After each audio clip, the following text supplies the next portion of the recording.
Hey, buddy. You ready for ham radio time? Let's go, pal.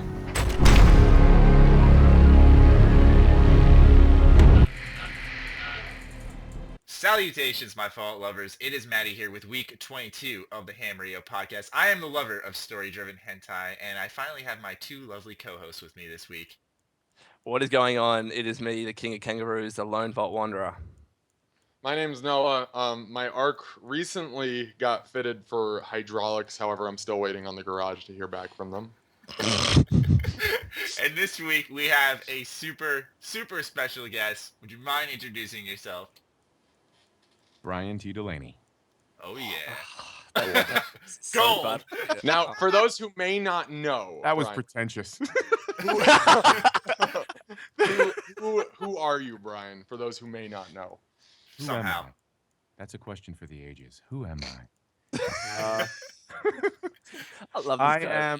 am, you mean the reason why I'm talking to you guys? Yes. I am the voice of the player male for Fallout 4. Ooh, That- yeah. It's awesome. It would have been Yeah. better if you said like female and added really like an amazing twist to that. Really. I'm also the female. I'm also the female voice. Trust me, My God, there's Courtney some Taylor. girls- Courtney Taylor is the quintessential choice for the female protagonist. She is awesome, sweet, sexy, badass, motherly, daughterly, Yes. fucking A. Yes. Yes. Hey, girl. Yes. Excellent. All right. All right. That was a let's little. hop That was a right little. in. That was a little plug for my co-lead. Yeah. Anyone and have this- anything to say before we dive into these questions, by the way? Like any side questions?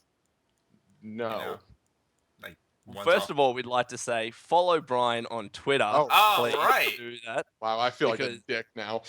Yo, I'm gonna say it, guys. Please support him. We're gonna be playing with him and his voice for hundreds of hours if you pick the male character. So please go follow him on Twitter. The links will be below and on the screen. Do it. Do it right now. Yeah, do it right now. The challenge is to at least double his follower count. Anything more than that is absolutely wonderful, and you should probably surpass that. I think this podcast gets enough hits to do so, Oh, that's- especially this one.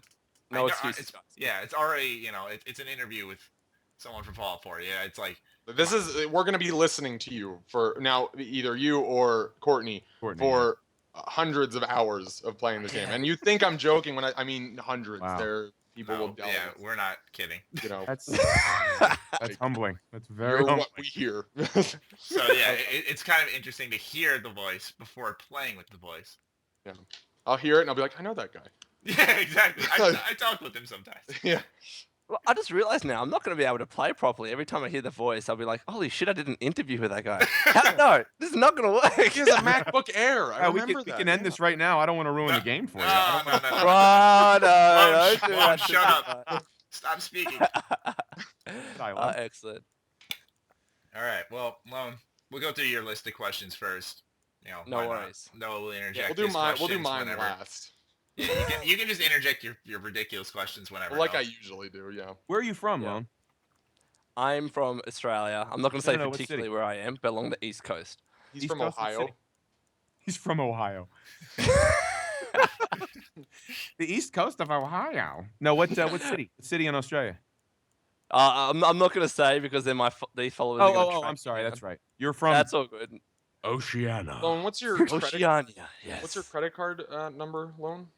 I'll Can you give figure your that social out. security number I'm real asking quick, for a friend. So wait a minute. Lone isn't even your real name. Correct. Oh wow. I We thought know that- his name, but we're not gonna say it. but- Okay. Yeah. Lone. I like It's- that. I kind of started that way, just masking who I was, but it's become this thing now. Like Yeah. people just know Oh, me you're as the Banksy of podcasting. Is that what you're- Exactly. He's so ominous. The Banksy of podcast. Yes. I Very love cool. it. Very cool.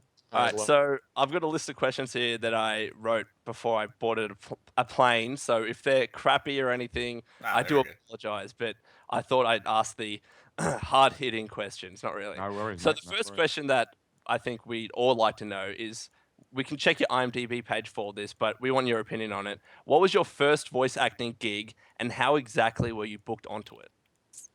My first voice acting gig in LA was the voice match of Seth Rogen for Master Mantis in the Kung Fu Panda video game.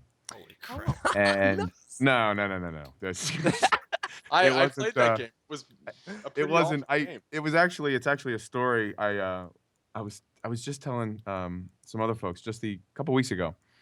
I didn't do very well in it. Oh. What's funny is I was so nervous. It was my first job, and I don't know how I booked it because I can only do two things Seth Rogen can do, and it's okay, sorry, and that's it. Like it's one of those things where, like how people can do. I was just saying this, like I said just a couple weeks ago. Like everybody has their own version of Walken because everybody can do like a couple of syllables of Christopher Walken. Well, Okay, I can only yeah. do those two things really well with Seth Rogen. So, but I booked the job somehow because they thought the rest of it sounded okay. And I get into the booth, my first job. I'm already nervous, and I'm trying to do all these lines. And luckily, it was only like 15 or 20 lines. But I'm I'm sweating. It's like I can tell they don't necessarily like what I'm giving them, or at least I perceive that. Mhm. And Yeah. it was kind of a nightmare because I can hear myself because my throat's seizing up. I'm like, oh God, I don't sound like him that much. So I went home and I was like all depressed. My wife had to talk me down off the ledge and don't worry. Oh Jesus. And yeah, it was awful. It was terrible. But it happened. It's over with and onward and upward. But that was my first job in LA. My first voiceover job in history for me was like back in 1998 in Philadelphia, and I did like a local like Comcast cable radio commercial or something where I had to do Comcast. Awesome. This is before Comcast was everybody's Comcast. Was 'cause they're- Comcast? Yeah. Yeah. So but yeah, that's generally those are my first two gigs. Okay. First in Philly and first in Los Angeles. So from matter perspective, your first gig is 15 to 20 lines in a Kung Fu Panda character video game. like You 8 now years. recorded 13,000 lines for the most anticipated game ever, I'm saying. One of the most. Yeah, no, One the of most. The Okay. most. The The most. most. Okay. You know No question. GTA 5. So is my pretty question, good. I'm just tossing this one in as we go along, is like, Mm. how does that feel? Like, you like literally like started from the bottom, now we here kind of thing here. Like, Look at me now. Yeah. What's up, suckers? I'm on top of the world. No, I'm actually. What do you mean? How do I feel? How do I feel about what? I mean, like it's just such a, I don't It's a know, it's like a jump. difference. Yeah, it's a Oh. big jump. I mean, obviously you're very successful with what you do now. That's awesome. I was just wondering how you're personally just feeling about all that. Where you started in a Kung Fu Panda movie video game, and I don't know if you know, but like sometimes movie games get a bad rap right before way before they even come out. It just gets announced and people are already kind of like, and now like you're basically a lead in a really, really, really big video game. Like I was just wondering. Like, Well, What? Go ahead. I'm sorry. Well, I was gonna say I think more so what Matt's trying to ask is like, what was the feeling when you got like when Bethesda gave you the job, like when you Okay. were, yeah. Well, here's the thing. To put it to give it a proper frame, I guess I'd have to say, I've done like I had done 10 or 15 other video games, but like Malicious Soldier number 2. Soldier number 5, Henchman number 1, that kind of stuff. Mm. For a while, and it's weird.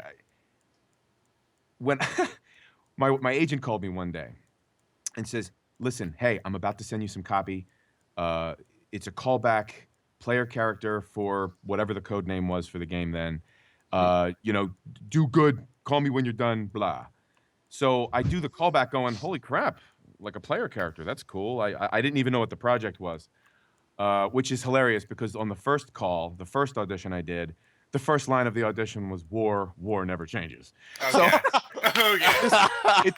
It kind of exposes my knowledge of the Fallout universe prior to me auditioning for it.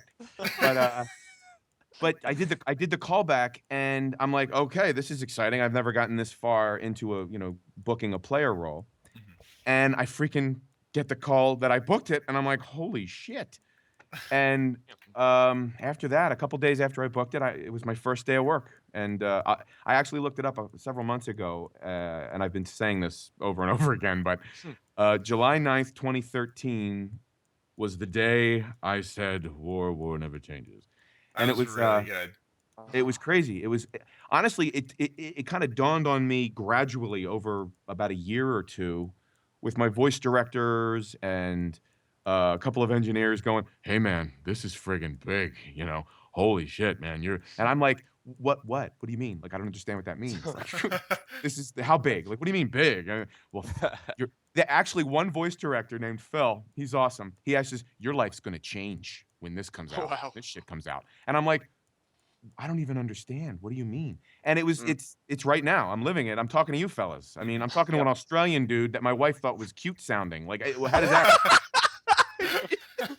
so how does that happen? And it's kind of like dawning on me. And I'm kind of in that honeymoon euphoric stage of like, wow, this is so exciting. It's just having this much exposure, having this length of time to work on this role in this franchise with so many great fans. And I'm a performer, okay? We're all performers. Any voice actor is an actor. And, we start out either doing theater in high school or grade school or college and doing all this stuff. And, all of us just hunger for an audience just to have that kind of that feedback. And this is going to be like the astronomically huge version of that, because most of the time we're behind a mic and my audience is an awesome engineer, my gifted voice director, and maybe a client on the phone, and that's it. And now this game is going to afford everybody in the game, really, all the NPC voices and me and Courtney and stuff. It's just really exciting to be a part of a play that's like 50 or 100 or 200 hours long. Yeah. And the audience, we'll get that visceral response. You know what I mean? Thanks to Twitter. You know what I mean? Yeah. Yeah. And So to that's try and like give you the context, like from really hardcore Fallout fans, this is a game that, as you know, traditionally never had a voice player character at all. Yeah. And it's in the main Fallout 1 and 2, for example, you had sometimes some of the NPCs would talk, but other than that, it was relatively quiet. And then with Fallout 3 in New Vegas, mostly every single NPC other than the main player character would speak. So the fact that both you and Courtney are the first voice player characters, that is a huge, huge deal. It's something that a lot of fans were initially uncomfortable with, but I think once they've actually heard both of your voices, I think it's becoming more of I'm accepting of this now, or I'm actually very excited of this now. That was me. I'll admit, I wasn't a huge fan of like the voice acting protagonist at first, but then like I heard your guys' voices and I was like, you know what, they fit really well. They seem to work well together. Like during that pre-war segment at E3, I really saw it and I was like, okay, I like this. I came around to it. I was a fan of it now, or I am a fan of it rather. Okay, go ahead. No, I'm sorry. Sorry, that's okay. And to bring this down to the ground a little bit, not only like Matt, you had said you were a little wary on it. I think as soon as some of the details came out, like hearing that there were 13,000 lines of dialogue done by both you and Courtney, I mean that kind of put it into perspective that this is it's the Fallout we know and love, but now we get to hear it too. And it doesn't mean there's any less content. It doesn't mean that it's, shortcut in any way. It's still the awesome Fallout in a new setting with new things. But again, we get to hear it, and it's. May I speak to that, actually? Yeah, absolutely. Because this is something that impacted me as we were going through the process of all these lines and stuff like that. And I believe this, I've said this in an interview, the only other interview I've done. So I think it's fair game. Game trailers? Game trailers, yeah. Brandon Jones, awesome dude. Like how Lone knew. What's that? Say that again. I said I like how Lone knew. I follow game trailers. What do you want me to say? All right. I mean, are you supposed to plug other shows on your show though, Lone? Yeah. What do you know, man? You're ruining us. Yeah. But what I told Brandon on Game Trailers Live was which was an awesome experience. What I was telling those guys, especially the guys on the couch, was people noticed that there were, of the 4 dialogue options, they were suggestions. You didn't know what the whole line would be that would come out of the mouth of whichever player you chose. Yeah. And there was some concern there of I'm worried about how much control I'm going to have over, if I don't know what I'm going to say, how do I know it's going to be negative effect on karma, or even if I don't even know, I'm not even sure if karma is in the game. I'm speaking above my pay grade, but what I found interesting was, because there's a voiced protagonist, some of the things you say, and these are lines that I think I can bring this up. they're nuanced lines. Every line is nuanced. Even the ones, honestly, even the nihilistic, brutal kind of line, it's always grounded in the overarching super objective, which I can't reveal, but you'll understand when you play the game. Okay. It's nothing is flying off the handle, or nothing is completely untethered to the heart of the character. So you may have to say something to someone, and it's the truth. They got to go do it. You got to go do it with them, whatever. Sometimes you got to say something to them, and it's a lie. But you're either saying it as a lie for a malicious intent or a conflicted intent. Sometimes you say it's a lie, and it's for a good reason. You need to lie to them because you need them to do something, and they can't know the real truth. It's kind of that kind of nuance you can't necessarily get when you have the dialogue box open up and there's 3 or 4 choices of the line, and you can just say it in your head. You actually, they've really thought about this. They've really taken their time. They've handled this with such care that I'm actually humbled by the fact that I'm a part of this process. So it's kind of an interesting thing. I mean, they didn't take it lightly. It's pretty amazing to me. It's the nuance of it. I think is gonna strike a lot of the Fallout fans out there. Awesome. No, that sounds amazing. Actually, seriously, that's kind of like wow.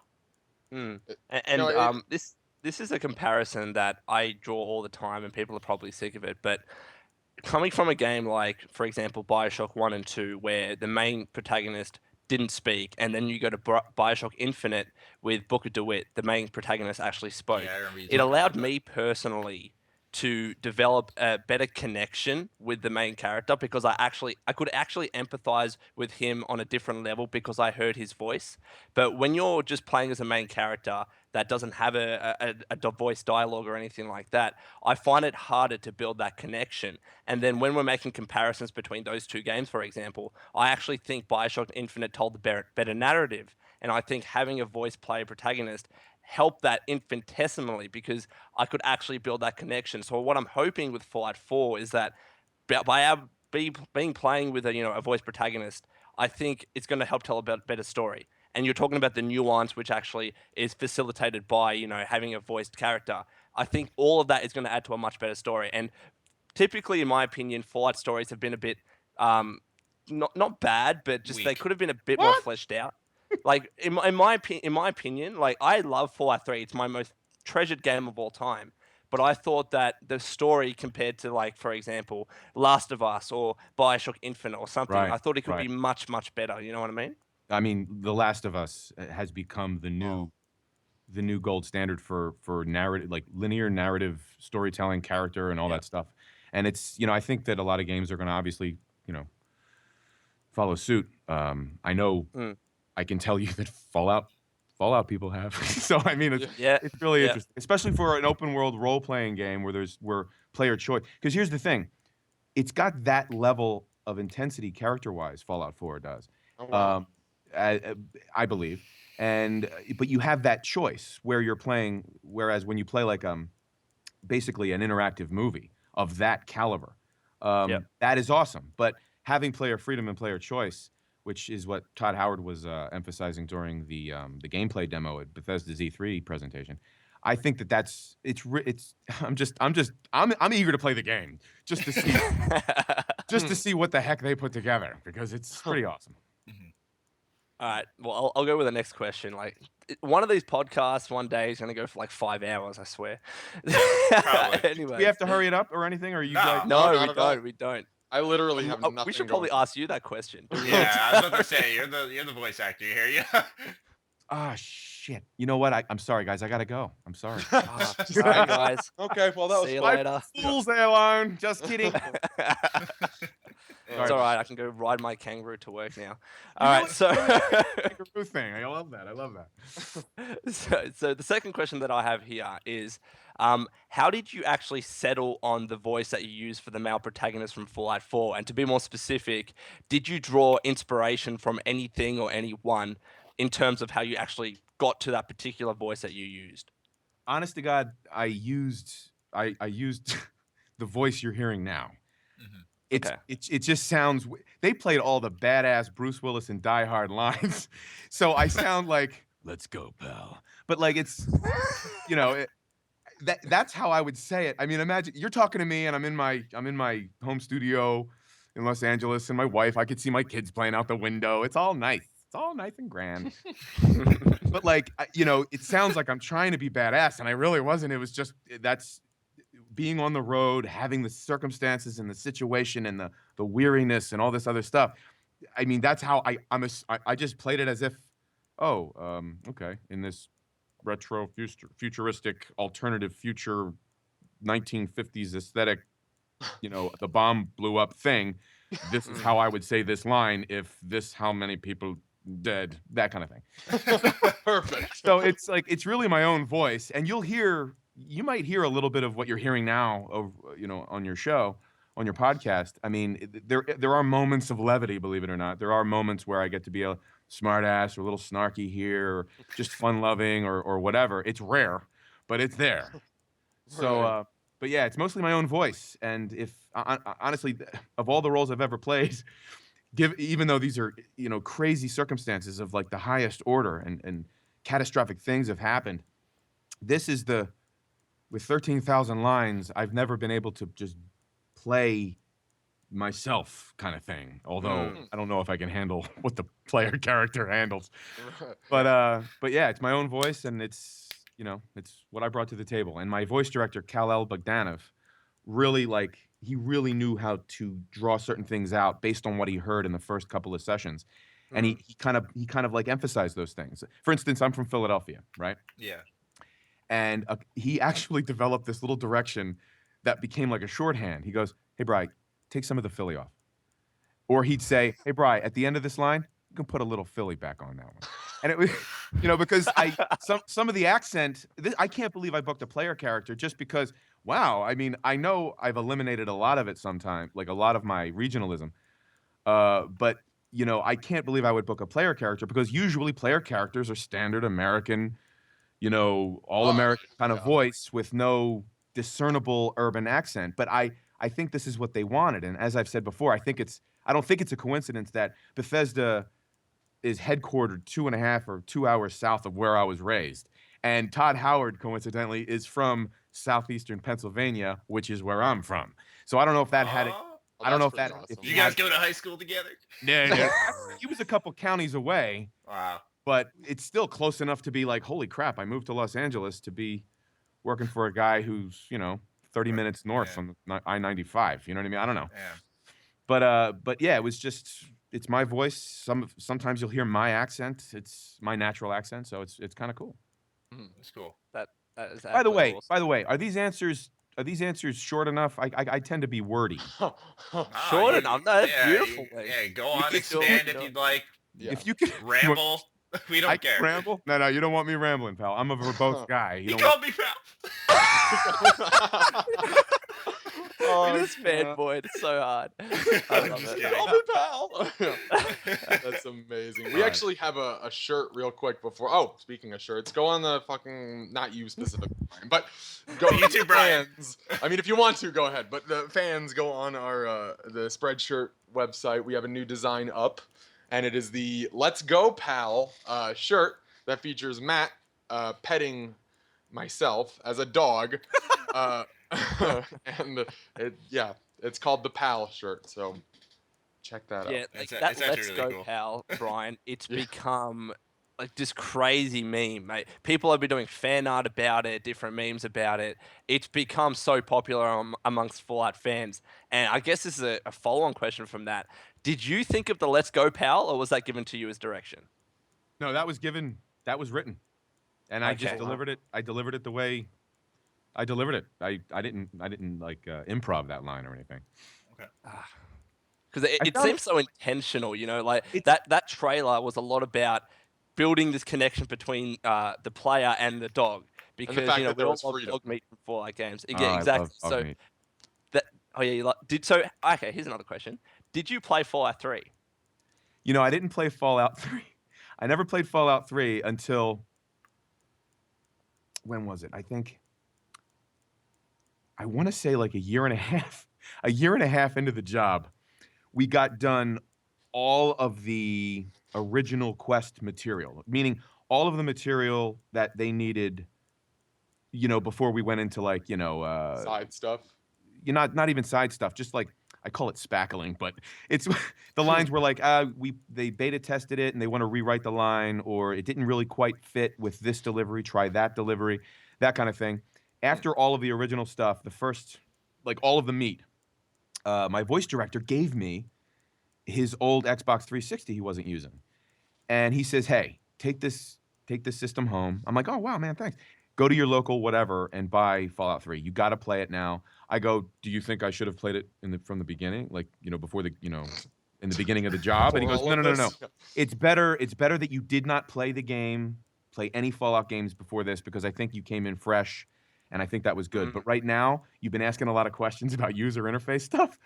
And to give you an idea of what Fallout 3 was and then what we've been doing, I think you'll be able to put the pieces together. So I went to my local GameStop and I bought a $5.99 Fallout 3, with all 5 DLCs. Cheap is there. It's great. Whatever, Game of the Year edition or whatever. Yeah. And I started playing it, and I'm playing it in my room late at night. We have 3 kids, so it's not like I can play all day or anything. But I was playing for like an hour. My wife came in, and I tell her what it is, and she goes, "Oh, cool." She starts watching me, and a fucking Mirelurk comes out of nowhere, and I actually jump. And I'm like, "Holy shit! Like, what the hell was that?" I've been saying Mirelurk. I've said the word. But like, I didn't know it friggin' looked like that. And my voice director just said, just imagine the scariest ass thing, and just I had a picture of something in my head, probably looked like something like, I don't know, grizzly bear with horns coming out of its ass, I don't know, whatever.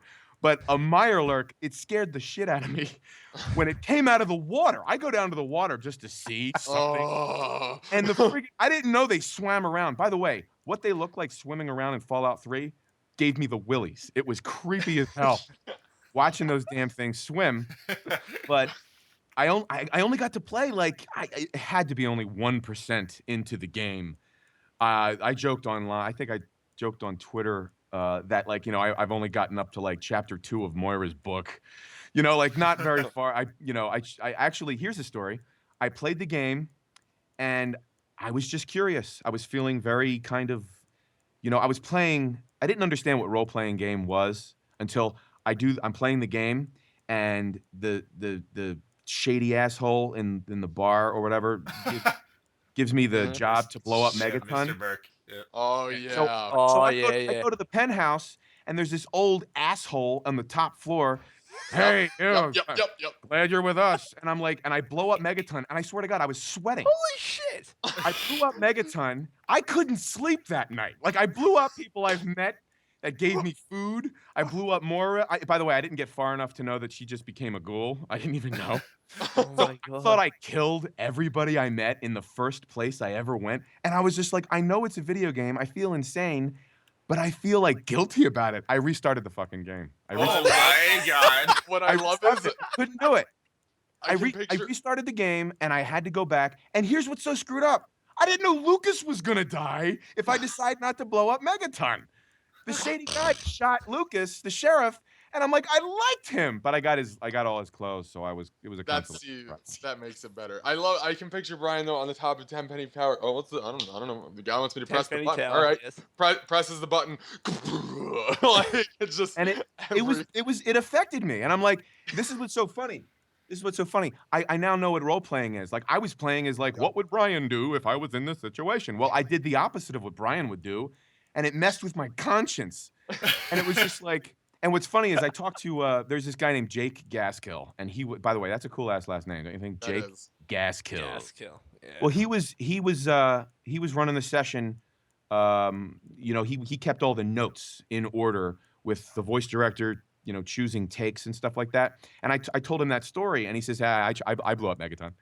I go, why? And he goes, well, the role that I chose to play was the guy that would make all those difficult decisions and just move on.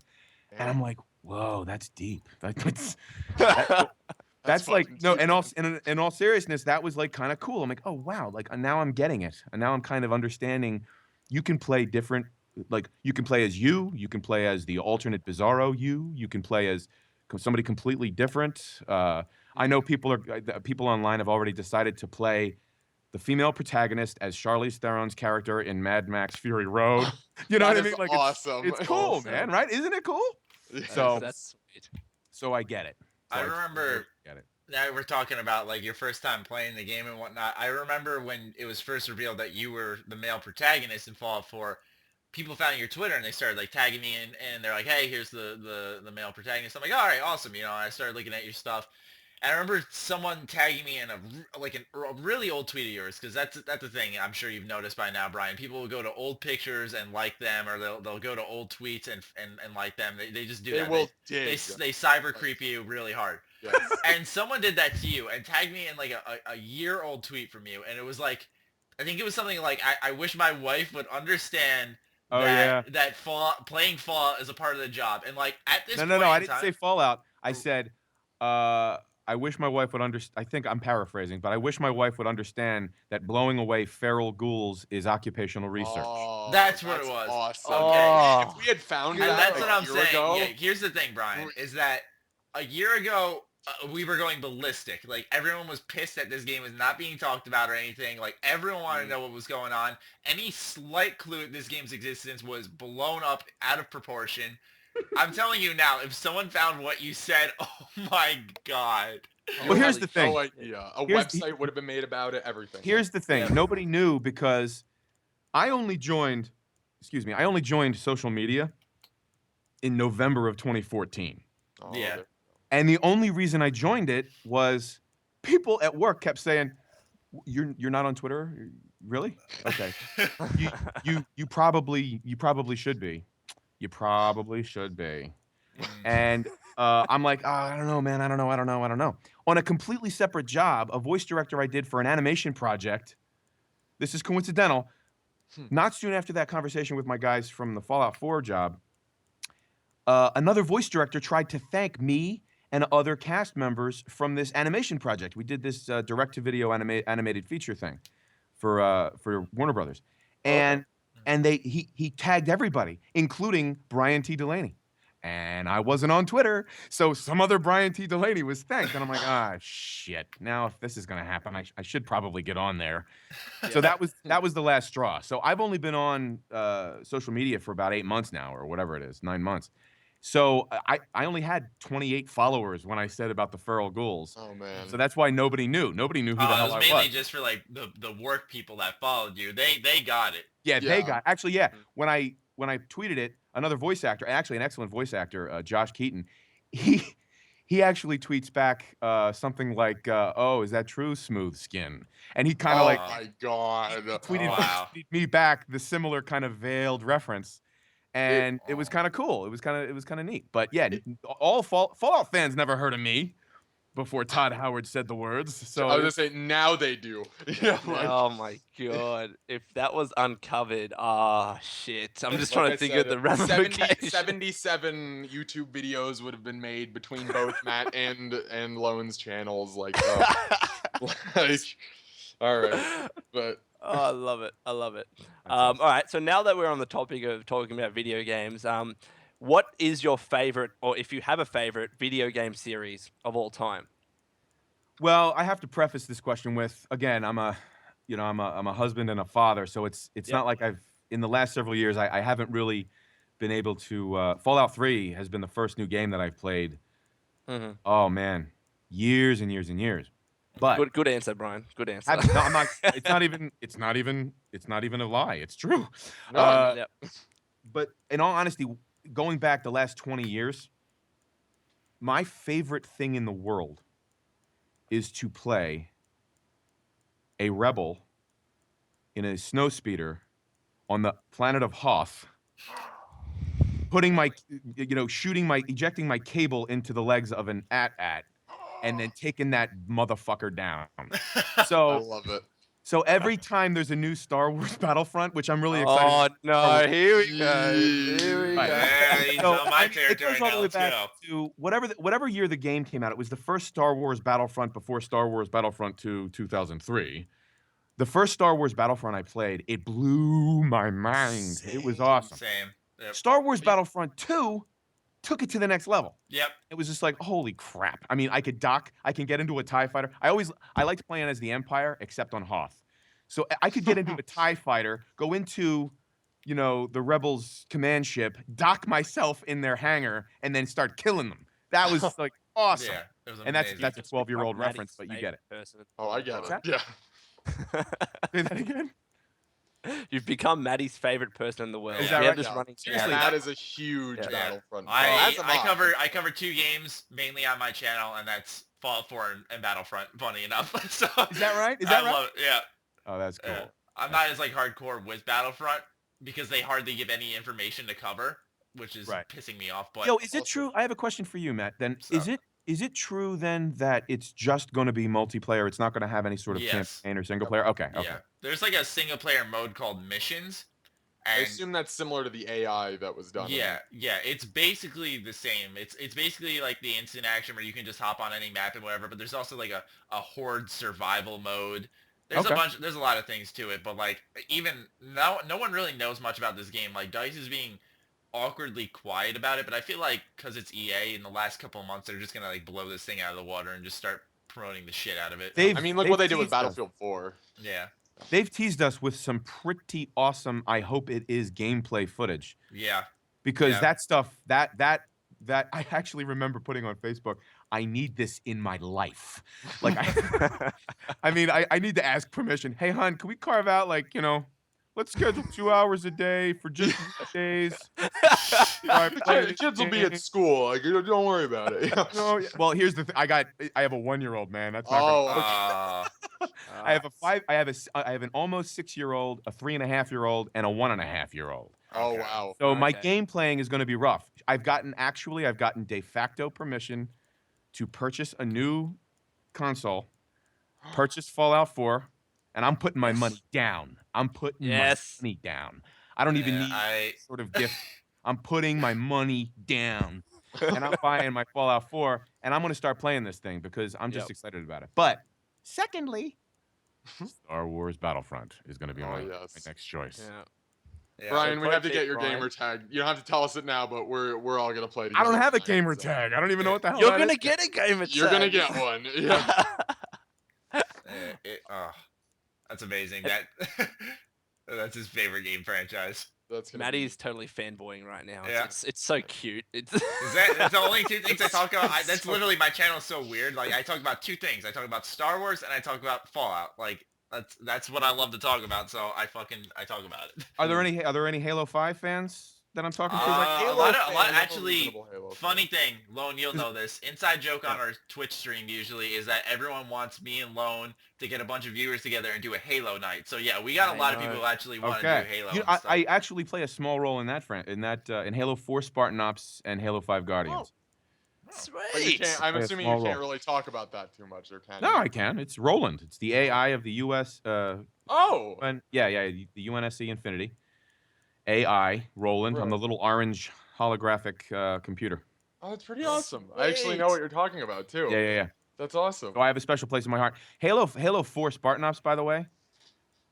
I have to say, forgive me, I know we're talking about Fallout 4, No, but it's it has alright. a special place No, in my no. heart because it was my first mocap job. I Oh got yeah. I got to do my first mocap job on Spartan Ops, and that whole organization is just awesome. So that was a great experience. Halo 5 Guardians was a great experience. So I also have a a special place in my heart for Halo. Okay. That's awesome. Absolutely. Yeah. So, I mean, we That's all here Halo grew up Halo with was Halo, good. so My brother and I used to split screen Halo 2 with the old Xbox, and of Oh, course there you screen peeking was, I mean, there was we ended up putting like a piece of cardboard across the screen. It still didn't help. It just fell. But so. That's awesome. Well, now that we're on this kind of topic, I'll ask this question now. What video game franchise or developer would you like to do voice acting work with next? If you Well, could have any If choice. you had to choose, yeah. I have I have my. I mean, they've been on my list. I mean, the short answer for any actor, I may be talking to you guys, and I'm riding high on this experience of Fallout 4 and everything, but Yep. I'm still that ham and egger at heart. Every actor's unemployed at the end of every day, so it's I'll take any job. But if you had to pin me down, I'd have to say the callback to Last of Us. Oh. Anything Naughty Dog does. Ooh. Okay. Naughty Dog is just, I mean, when it comes to material. I mean, even like you know, I've seen all the cutscenes. I haven't played the games, I have to confess, but just in general real occupational research, just watching those cutscenes or any of the cinematics from those games, like Uncharted, that series, The Last of Us, it's just what they do is really impressive too. You know what I mean? Like, so you know, I'd like to, if they'd ever give me a shot, I'd love to work for those guys. Shout out to Naughty Dog. Naughty Dog. If you're listening, Naughty Dog, Brian wants to work. Which I'm sure they are. Yeah. I mean, no, I mean, you know, it's not like, Will you give me a job, please? that's not how it works. That's not how it works. I mean, for the right role. Here's the thing. To go back to an earlier question, I think Noah was talking about it, and this is actually a tangent of that question. I can't even remember.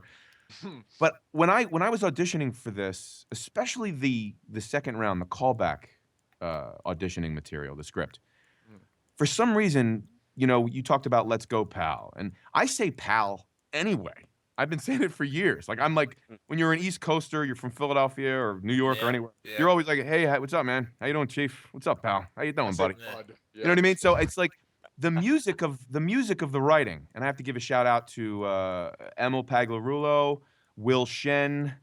I'm losing it. Who else? Those are the two the writers that I've talked to on the horn. You know, they would be Skyped into most of the sessions. Will Lampert, audio director, shout out to him. He was in a lot of sessions. The writing that they did, like Emil is from Boston. Coincidence. Yes. You know, it's one of those things where like the East Coast kind of flavor, I think, permeated a lot of the language in the script. And I don't know why I just keyed into it. I just loved it. And I just could hear the music of every line or most of the lines. And whenever, you know, when it came up, "Let's go, pal," so I'm like, "Let's go, pal." And it was just like, it was awesome. It's every time we hear it, it's just like, yes. I love it. Because he's talking in his normal voice, and then you just drop it. You're like, "All right, let's go, pal," and then you can go back. Actually, you know what line I thought was hilarious that they used at their E3 presentation? And Todd Howard gave this great little like setup.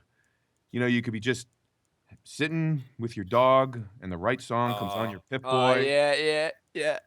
Want to go fuck some shit up? Like, I just Yes! I couldn't believe they chose that line, and I'm like, I was so stoked when I chose that line. And by the way, I was in that theater listening to Todd and Anonymous. I'm just in that room at the Dolby Theater in Hollywood, California, and it was just, I'm an actor. It's where the Academy Awards are, and I'm like sitting there, and I got Courtney to my left, and to her left is our voice director, Cal Bogdanov.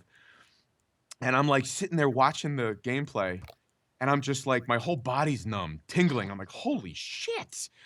And then they set that up, and they play that line, and I'm like, oh my God, they used that one? Like, it was just like, it was pretty cool.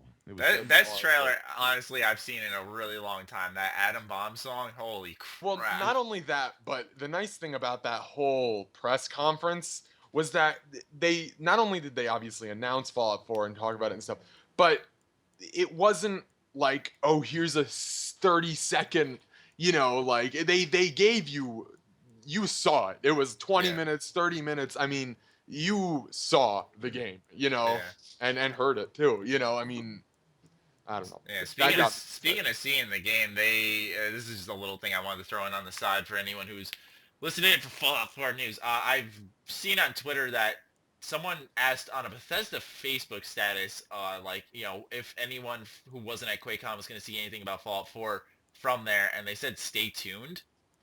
So I'm assuming we're going to be seeing something soon.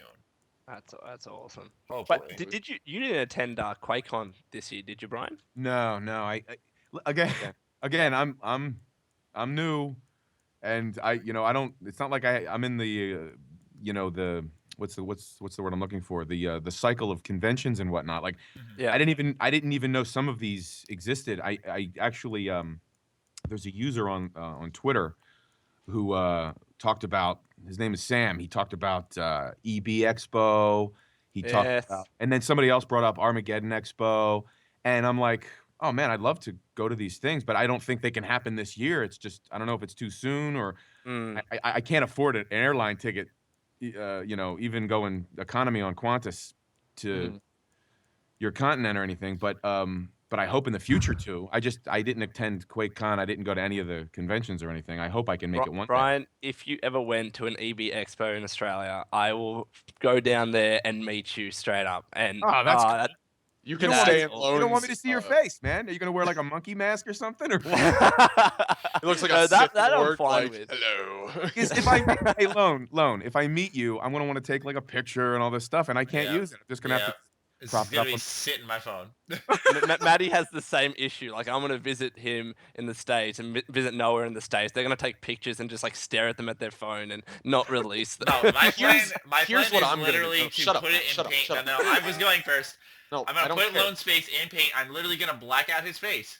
I'm gonna say I took a picture with Lone. You can't see what he looks like, but no, he's wonderful. He's Here's great what looking. I'm No, gonna can't do that. Don't black out his face. That's racist. Yeah, Don't- white out.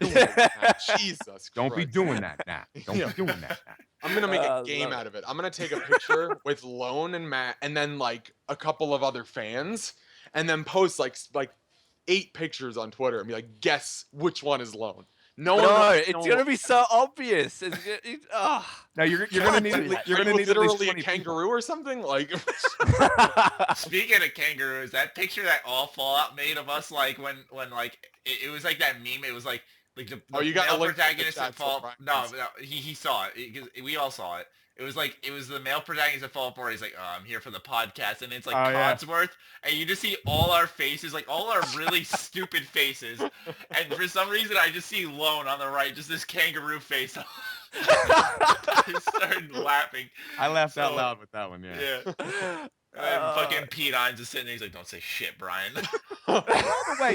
By the way, a user on Twitter said, asked me a question, and I says, I'm not cleared to talk about that. And then he laughs. He says, I understand. Pete Hines and Todd Howard probably will have a sniper rifle trained on your face if you say anything. And I'm like, I hope not. I mean, They're I- camped out on like a roof across like. I know, where you right? live. That's a hell of an image. They're gonna hire Jason Bourne if I say any shit on that thing. They're gonna. That's the new Bond movie. Like that's the premise for it. Is they're going after Brian basically. Wow. Yeah. Spectre's going to- Related to that, here's a question: how hard was it to keep that secret for 2 years that you were working on Fallout 4? Well, it's hard to say. I mean, the short answer is probably going to be disappointing. It wasn't terribly hard Okay. until the end.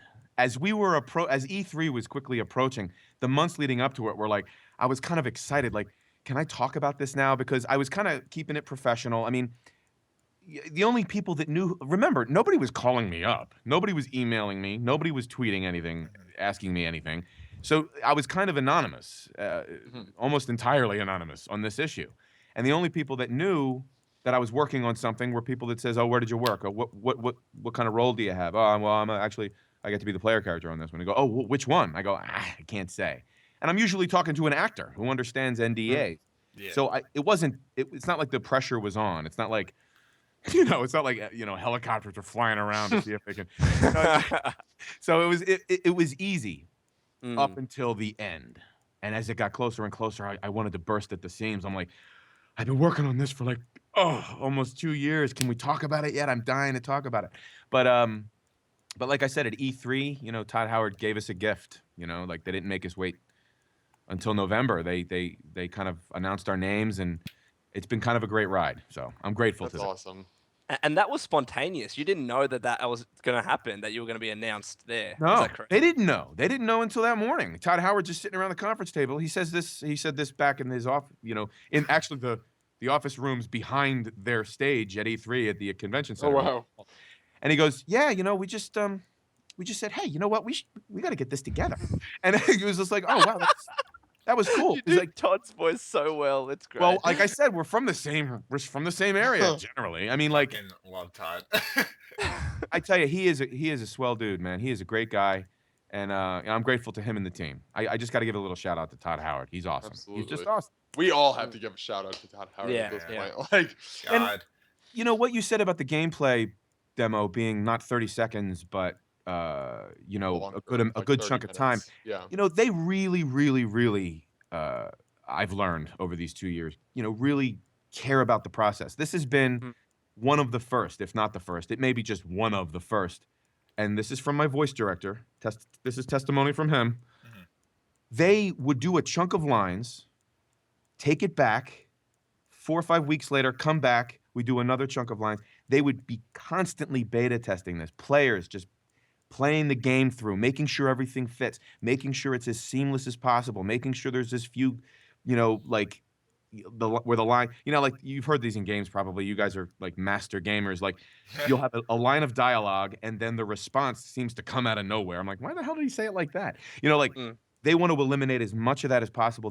If they've taken as much care with the whole game as I've witnessed with just my character and my lines, Mhm. I think the fans are going to be really pleased because they took their time. They care about their audience. They care about the gamer community. They care about Fallout fans a lot, and they took their time. Man, it was really awesome to see. That Wow. makes me excited, genuinely. That, you know, because I mean, with this company doing you know, voice protagonist for the first time, Mm-hmm. and from what you're saying, really doing it right. I mean, better than companies that have been doing it for years. You know, I mean, it high hopes. You know, definitely Yeah. high hopes. And I love how these questions are just all rolling off the natural conversation. Oh, So you might have just mentioned it, but how was the experience of working with Bethesda for 2 years, and what did you like the most? Wow, what did I like the most? I mean, because there is only a like list. There's nothing I didn't like. So it's what did I Yeah. like the most? Um, Or a few things you liked the most, like Mm. maybe, yeah. oh boy, are you guys okay with actor speak? Because I'm an actor. Go on. Let's do it. Yep. I- The The scene. right, the writing, I loved their writing. Like I said like I said 10 minutes ago, uh, the writing was just. I heard it. I could hear it in my head. I think I got a sense of what, you know, Will Shen was talking about when he wrote this line or that line. I'm like, okay, I get it. I loved the writing. It seemed to flow. I mean, all of the lines were like, a couple of them I spontaneously would shout out from behind the glass, like, wow, I really love the way that line was written. It's really awesome. Like, it's just, the writing was awesome. My voice director, when they hired, you know, Cal Bogdanov as the voice director, they couldn't have got a better guy. The care that he took, we talk about the care that Bethesda took, but the care that this voice director took was, I've never had an experience like that. We were almost finishing each other's direction sentences in our heads toward the end. It was just like we were like, you know, mind melded into, no, I know, no, I didn't like that. You didn't like that. Let me do it again. He would be, like I said, he would have that shorthand. And here's an interesting little piece of inside baseball on this particular process. I believe I can share it. It's pretty general. He would point out the different ways he would direct me versus directing Courtney. Courtney would get you know, he would give more of the intuitive, emotionally driven and actable directions. You know, he could just say a word or make them feel this way, and bam, she was right on it, and she was gold. And she is gold, man. I mean, it was the tip of the iceberg, what you heard in the gameplay demo.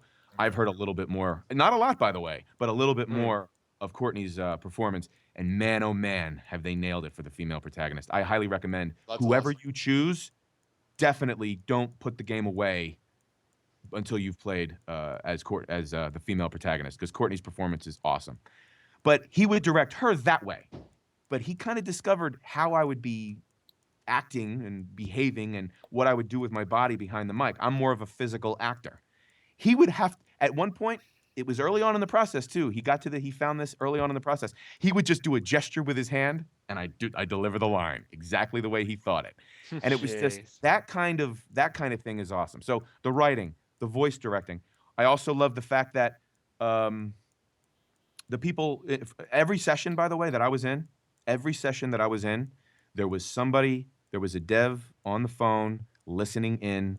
We would check in every so often. That's awesome. It was just amazing. I loved that care that they took with the game. I mean, there was always a Bethesda presence. They were always supportive. They trusted the voice director so much that it got to a point where like they just got to sit in and enjoy the session and just say, well, guys, I love what you're doing. Keep doing what you're doing. You know, great. Oh my God. That's awesome. The only times we really had to really talk to them in a sense of like, you know, seek their counsel or seek their kind of, you know, their help in any way was just on context a couple of times. You know, hey guys, this line, can you help us with it? Because we don't, what happens just before it? Who are we talking to exactly? And what do we want? That kind of thing. So, I mean, that was also awesome. I mean, it was just all awesome. But if I had to pinpoint 3 things, those are the 3 things. Awesome. I just love hearing about the process When I- and the behind the scenes. Yeah. It's I mean, it's a lot. When People I'm don't done realize, when I'm but- done talking about, when I'm done my answer, I'm like, oh boy, I hope that wasn't like a bore fest. No, we're No, eating no. this up. Like, I promise you. Like, Well- you know, one of the things that a lot of gamers don't realize necessarily, or especially, and I don't mean to sound like an asshole when I say this, but especially some of the younger ones, is because I speak from experience from when I was like 14 and Yep, playing we these all games. can. Like, oh, this is dumb because, you know, and it's I have no idea what's going into this game, and I tried my hand at game development from sophomore year of high school Oh, to really? to last year. Yeah, Wow. and it's a lot of work. I mean, you know, it is not as easy as some people make it Think it out to is. be. You know, and I mean, when you're telling me that, you know, you had a dev sit in and you know, to the point where he was just enjoying what he was hearing. I mean, that just makes it to where it's like this game is going to be fantastic. You know, You know, it's funny. It's funny that you say that. You know, we all have high hopes. You know, it's one of those things where it's unavoidable. I believe the game is going to be incredible. Mhm. You can't Oh, not. You can't work as hard as Bethesda's worked on this and it not be awesome. right. But Right, this is early why on, we call Todd Howard God Howard. All right, now you get it. All of the words that proceed from Todd's mouth. Oh, Exactly. Gospel. but I do have to say, when you know, early on when the you know, different guys who I'd work with, you know, either an engineer, a session coordinator, or the voice director himself, you know, wow, this is big. This is the first time they've had a voiced protagonist, so this is a big deal. And I got kind of a shiver a little bit. I'm like, oh, gamers don't necessarily like change all the time. Are they going to be cool Trust with me. this? Yeah. And my voice director had to like talk me down and say, hey man, it's cool. I'm going to tell you this though. The possibility is this. Anytime there's a big change, and this is a big change, there's 50% of the people are going to love it, 50% of the people are going to hate it. And just give them time. My voice director, I keep saying that long thing. I'm just going to call him Cal. Can I call him Cal? Yeah, Absolutely. We know who Cal is. Every time, yeah, Cal. Cal's awesome. He would, he said he knows a little bit more about a lot more actually about the process, a little bit more about the story. He was there from the beginning. The process for me started a little over 2 years ago. The process for him started almost 4 years ago. The process for Bethesda, I think, started in like 2007 or 2008. Apparently, But- it started right when Fallout 3 came out. Fallout 3 Around came out, then. right. Yeah.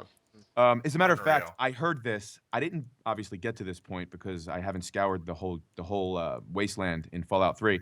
But when I asked Cal about that very thing, like when did they start thinking about this? He goes, I don't know, but I have heard it. I didn't see it when I played it, but I have heard it online that if you're in one of those subway tunnels under DC, Yep. Boston 2015. Yep. And they That does exist. called it to the year and the month because most games come out end of the year in time for Christmas, I That guess. was I don't know. real. That was But- actually wait, hold on. That's Wait, not I a don't mean to mod, interrupt guys. you. That was 100%. I know that was real, but that was like I don't want to say a plan, but that was like a ballpark for them. Like let's put this here. Like, was that actually that? Is that what you're saying they were saying, or is it just like coincidence? No, he's saying that. No, I'm saying that was they were thinking about. Now here's the thing. What the I don't know. fuck? Right? Oh my Right? god. I'm Oh not my saying- god. I'm not saying I know what they thought. All I'm telling you is what Cal told me, and my mind was blown when I'm like, holy shit. By the way, making games, I've learned over this process, hard. Very, Yes. very hard. Yes. Mhm. It takes years and years and so much time and so much effort. Like I said, Bethesda's put that time in. And by the way, they're not necessarily the largest game developer in Yeah. the world. No, They're of course kind of not. they're I a think they're like they're- 100 people. I or didn't know. something. Yeah, they're like 100 people. That's what Cal was telling me. They're a relatively small outfit I compared. didn't realize it was that small. Wow. Yeah, Yeah. yeah. It's a small outfit, and they do all of it. They do all of it. I was told they don't outsource. They like do Thank all that hard God. work. Now, again, don't quote me on that. I'm just going by what I heard, and Yeah, fair enough. it was just one of those things where like I was humbled by that. Like these guys are the real deal, man. They are awesome. Mhm. They know what they're doing, and they're blood, sweat, and tearing it up, man. Mm. And it It's- pays for him though. Like in the end, I mean, the finished product, just with at least 3 in New Vegas from the success of them, or in Mhm. 3 in general, you know, it pays. You know, look at Rockstar. Rockstar does a very similar thing. Now they're a much bigger studio, but again, from what I know, a lot of it is in house. You know, 5 years to do GTA 5, and I mean, it was one of the biggest games to Right. release. Mm. You know, Yeah. Exactly. the sales Yeah. from it. And that's why I think a lot of us are big fans of just Bethesda as a Yeah. publisher and then BGS as a game studio, because they do take the time to make a really finely polished game.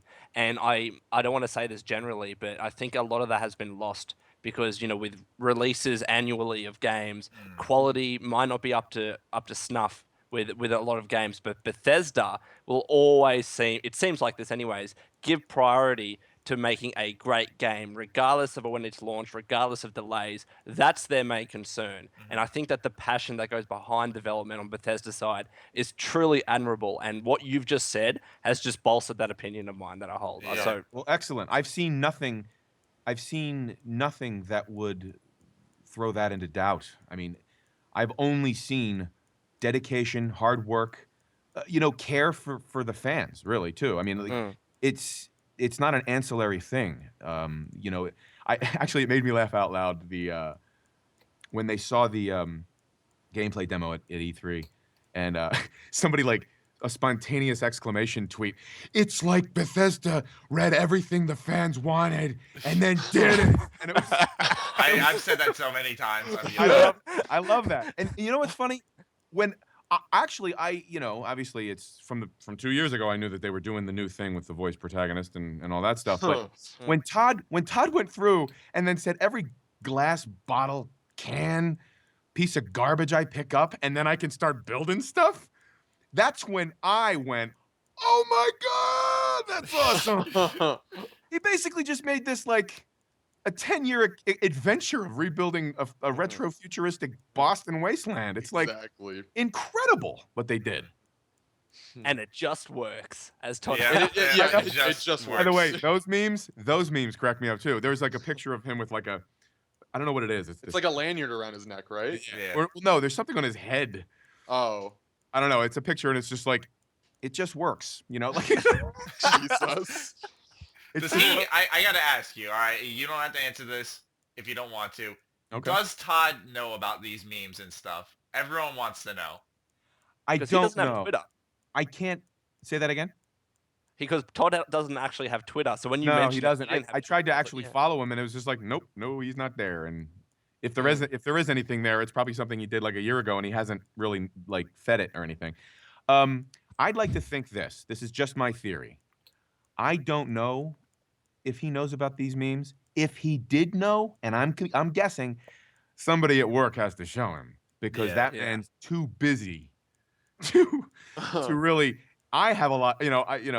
All of us fans of Fallout, we have time to like make things or comment on things. I think that guy is he's too focused on making an awesome game to really enjoy that kind of stuff. Because if you enjoy that kind of stuff, it could take you down a rabbit trail. And then like Yeah. it's 2 hours later, it's like, oh shit, I should have finished that quest for Fallout 4.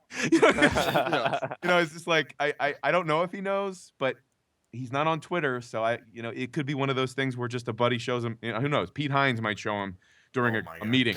Pete who knows? Hines distracts him. He's like, God damn it, Pete. Hey, I'm not saying that. You said that. I didn't say that. That's true. That's true. I did say that. Yeah. Yeah, I like how Pete's been brought into the meme universe too. Like everyone loves Pete now. They used to hate him because of like the whole Fallout 4 thing. Like everyone, Oh, in why? case you didn't know, Brian, it's not anything wrong with Pete. Pete's a great guy. It was more so the fact that everyone blamed him for the fact that Fallout 4 wasn't out yet because he was like the head PR. Oh, so right, like right. everyone thought that since he's handling public relations on Twitter and the one who will quote announce the game that it's his fault that it's not there. So people would for like whatever reason. literally shit all over him, and it wasn't fair at all. And like No, I that's made not- multiple videos being like, hey, try to back off a little bit, give the man some space. And Again, these are the angry 14-year-olds who don't understand how a lot of Yeah. this stuff works. A lot of this stuff it's heavy. It's Mhm. time consuming, not and easy. it's a long process. And I give props to Pete for staying strong because, you know, people shouldn't shit on the PR guy for He the probably following. cries himself to sleep at night. No, Dude. Just kidding. Yeah. I mean, he seems like a stalwart guy. I mean, he wouldn't have that position if he couldn't handle it. Mhm. But of course not. it's one of those things where it's just like when the fans start saying, "You're not doing this thing in the timetable I decide," Yeah, and it's kind of like, "Oh, what are they gonna do?" You know, everybody had to know. Let me ask you guys. I have a question for you guys. Like, did you have to know that there was a Fallout 4 was coming? You know, years ago, Yeah. a year we ago. all knew. No, this is my We had an honest opinion. inkling. Deep down, we all knew. Just from a logical standpoint, Yeah. you don't make Fallout 3 and New Vegas, which were, so highly successful, and then go, all right, guys, we're done with the series. We're not going to make Yeah. any more. We all knew, but I guess it was just that confirmation officially that the game was actually in development, because there was a running gag for a while that Fallout 4 was becoming the new Half-Life 3. And no one wanted it to get to that stage. People were fearful that Fallout 4 would actually just not be developed at all. And Oh. it comes down to passion, but it was, passion started to be blurred with anger. And I think it was definitely unjustified, but that's where it came from, essentially. We Yeah. all knew, but we just wanted confirmation from someone like Pete Hines saying, yes, it's being made. So Well, that you're was like a it. poet. I mean, Passion blurred Lone, with anger. Lone, you're Yes, like a yes. poet, and your accent makes it better. Just Yeah. like no. You know what? These are words from Brian's I should wife. call just call my wife in. Can you say all of that again, just so my wife? Yeah. Can... In a She's actually gonna want me. Australian She's actually gonna want me to imitate you. Let me go get like a glass of cognac and then I'll like speak poetry. Yeah, get a smoking jacket and a cigar. Light the fire. Yeah. Oh, I love it. I love it. Well, Hey, you thank guys you are for awesome. You guys make it easy. I'll tell you that. You guys make it easy. Awesome. I'm glad. That's really. I'm like I'll rapping with you. Like if we were all hanging out having a beer in my living room. I wish. 20, I'm not old enough to drink, Brian. It's like we're all in my living room having sarsaparilla. I'm sorry. Sunset sarsaparilla.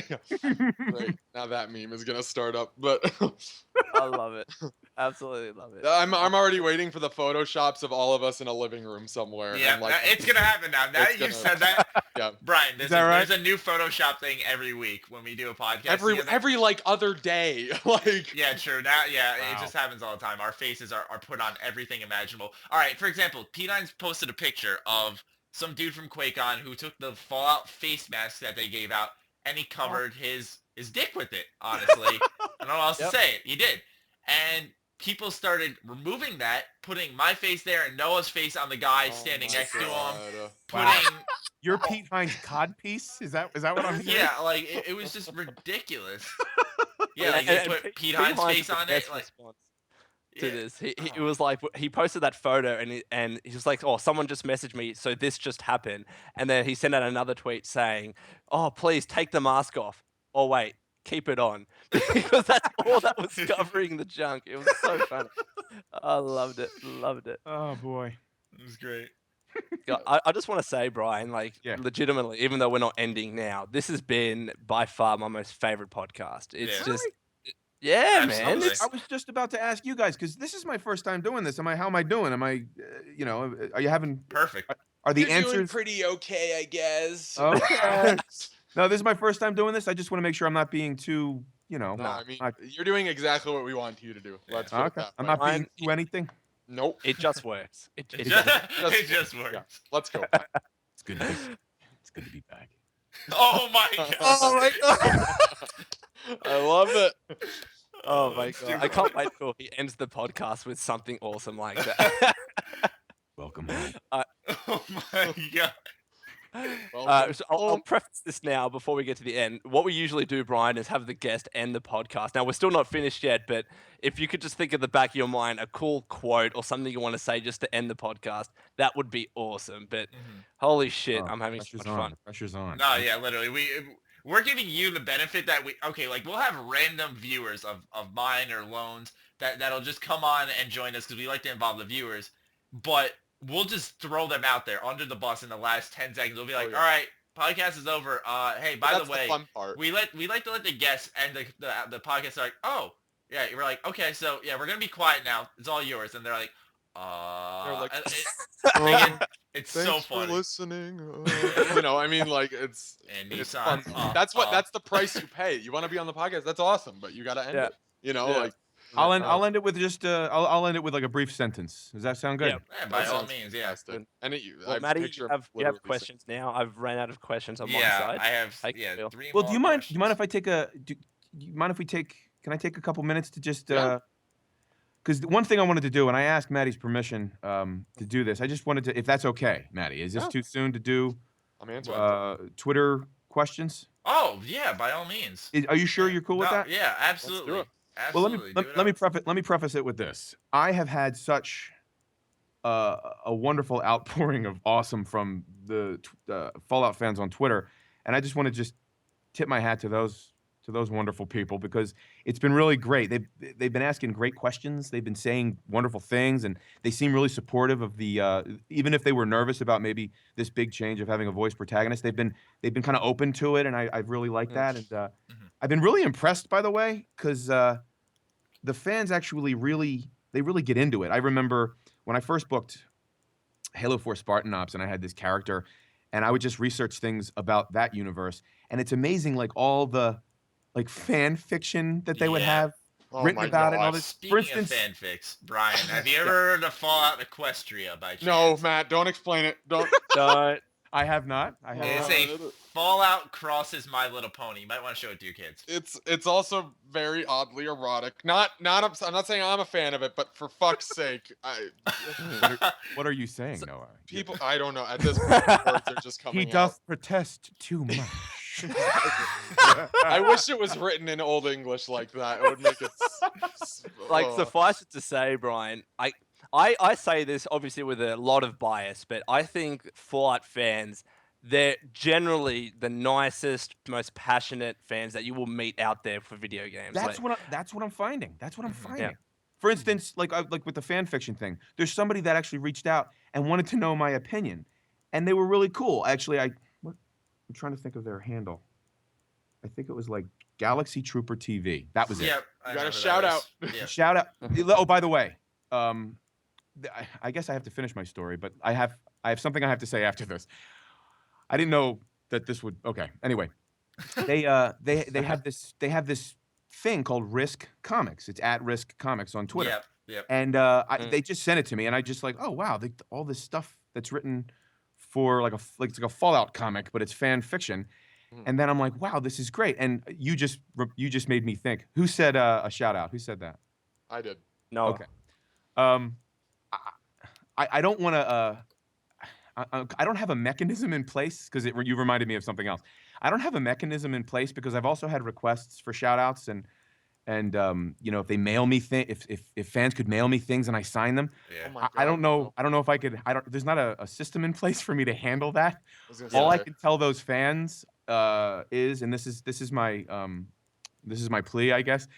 I don't want my wife to have to deal with packages in the mail and stuff. Yeah. So I just want you to know that I will be visiting you. I'm sure that I'll be visiting Fallout fans all over the globe Absolutely. one of these days. And if you could just hold off until then, and I go to a convention or QuakeCon or Armageddon Expo or something like that. Come to Australia. Yeah. I'd love to come. But if you could just hold off on those requests, and I'm humbled by those requests, but I'm also overwhelmed by them because I don't know how to handle that. Because like I said, this is all new to me. But back to the fans, like they've been just so what I think Lone was saying, like they're passionate and they're positive and all this stuff. I just want to take a couple seconds to answer some questions that I've had. Is that okay? Go nuts. Absolutely. Go nuts. Absolutely. This is from BOF 107 asked, was it stressful to voice everything? I mean everything. And I thought that was a wonderful question. In the sense that they made it sound like that 13,000 line was everything. I didn't voice everything. I voiced one half actually of the entire player character. But I'm probably going to get in trouble for saying this, but If you don't want to, let's just say that the 13,000 number, double that's the player characters, and then that is merely a fraction of all the lines that obviously you can hear in the entire wasteland. Of course, yeah. So I just want to point that out. That hey, I'm just a part of a cast that is just an incredible cast, and I know of a couple other people that voiced a couple of the really important NPCs, and the voice cast is stellar voice cast. This is a question actually about Halo, and I think we already covered it, but Halo 5 Guardians is coming out in October. That's also awesome. What's better, energy weapons or normal guns? This is from BOS Paladin Wolf. I know him. Yeah, he's asked a couple of questions. Whatever tool fits the job is my only answer. There you go. There you go. I love it. This is from Jacket. I wanted to give this question. I think we already covered it. Are Bethesda Game Studios the best people you worked with? I mean, it's difficult to say. The best answer I could give is I don't know. If you know somebody who's awesome for 5 weeks and you know somebody who's awesome for 2.5 years, of course I'm going to favor the longer relationship, but they're both awesome. You know what I mean? Yeah. Does that make sense? Cut me off when you want to move on. No, you keep going. You keep going. Go through, do your thing. This is a great question. This is from, I don't know, it's WIER Frail. It's like Via de Frail. I don't know if that's German or it's Wire de Frail. Asked, don't you have to, this is in response to actually an answer I gave to another Twitter user. Don't you have to see the situation to say the lines, or do you have it described to you? And this is actually a good process question. I don't see a thing. The first time I saw the reveal trailer was the first time I saw anything that had graphics. Jeez. I didn't know that. That's pretty crazy. The first See, time, I think people, not to interrupt you, I think people always assume that the voice actors have so much inside knowledge because they're voicing what's going to happen in the game, but I don't think they see anything. They just kind of have to use their imagination, their acting skills to put themselves in that situation. From what I've learned, everyone thinks like, Just you're a from what voice you actor, said, so Brian, you've played the game basically. You know what's going to happen, all that stuff, and I didn't think it was really the case. and another quick callback to my voice director. That's why Cal was such, not only was he a great voice director, but he was also such an asset because he described every situation perfectly, just what we needed to deliver the line appropriately. So I thought that was a really good question. Did you prefer any? This is from DJ Fallout at Wolfblade 1989. I know him. Yeah. Yep. Did you prefer any particular karma lines, good, bad, etc., or did they become just lines? I thought that was an interesting question. First of all, I'm not 100% sure where karma plays a part. I mean, personally, people that went to QuakeCon may have a better idea of that. But I do know that there wasn't just lines where "fuck you" and like it wasn't just like flying off the handle of like, yeah, sure, I'll help. Nah, I can't right now. Fuck your mother! Like, it's not like the way the lines were. Like I was talking about nuance earlier in this interview in the podcast, that everything was so rooted to the best of our ability. We rooted everything, no matter how crazy the line may have been on the page. The line was delivered in as realistic, as grounded, as rooted a way as possible. So I'm not going to say they just became just lines, but they were all lines that a human being would say to another human being, given the circumstances. What else? Forgive me. No, this is great insight. I'm loving this. Fuck. Yeah. Keep going, Brian. If you're cool with this, because these Twitter fans, or excuse me, these Fallout fans on Twitter, they're asking really great questions. I mean, like really insightful. They ask a lot. Yeah. They ask me like I work at Bethesda. It's hilarious. Hey, it's worth a shot. If you don't ask, you don't know, right? Do you have a favorite line from Fallout 4 which you can share with us? Great question. I saw your response. I Yeah. can't respond. Obviously, I can't actually say any of the actual lines. But man, oh man, ask me that question after November, the launch date, Huh. 'cause I have a couple. Hmm. What else? What else? What else? Oh, this was an interesting question. I think I answered it on Twitter, but I thought it was a pretty good question because it plays to the question of was the situation described or did I see it? When you play the game, are you going to alter the character's face or stay with the default due to me working with that one? I didn't work with a face except my own, and I don't see my own face.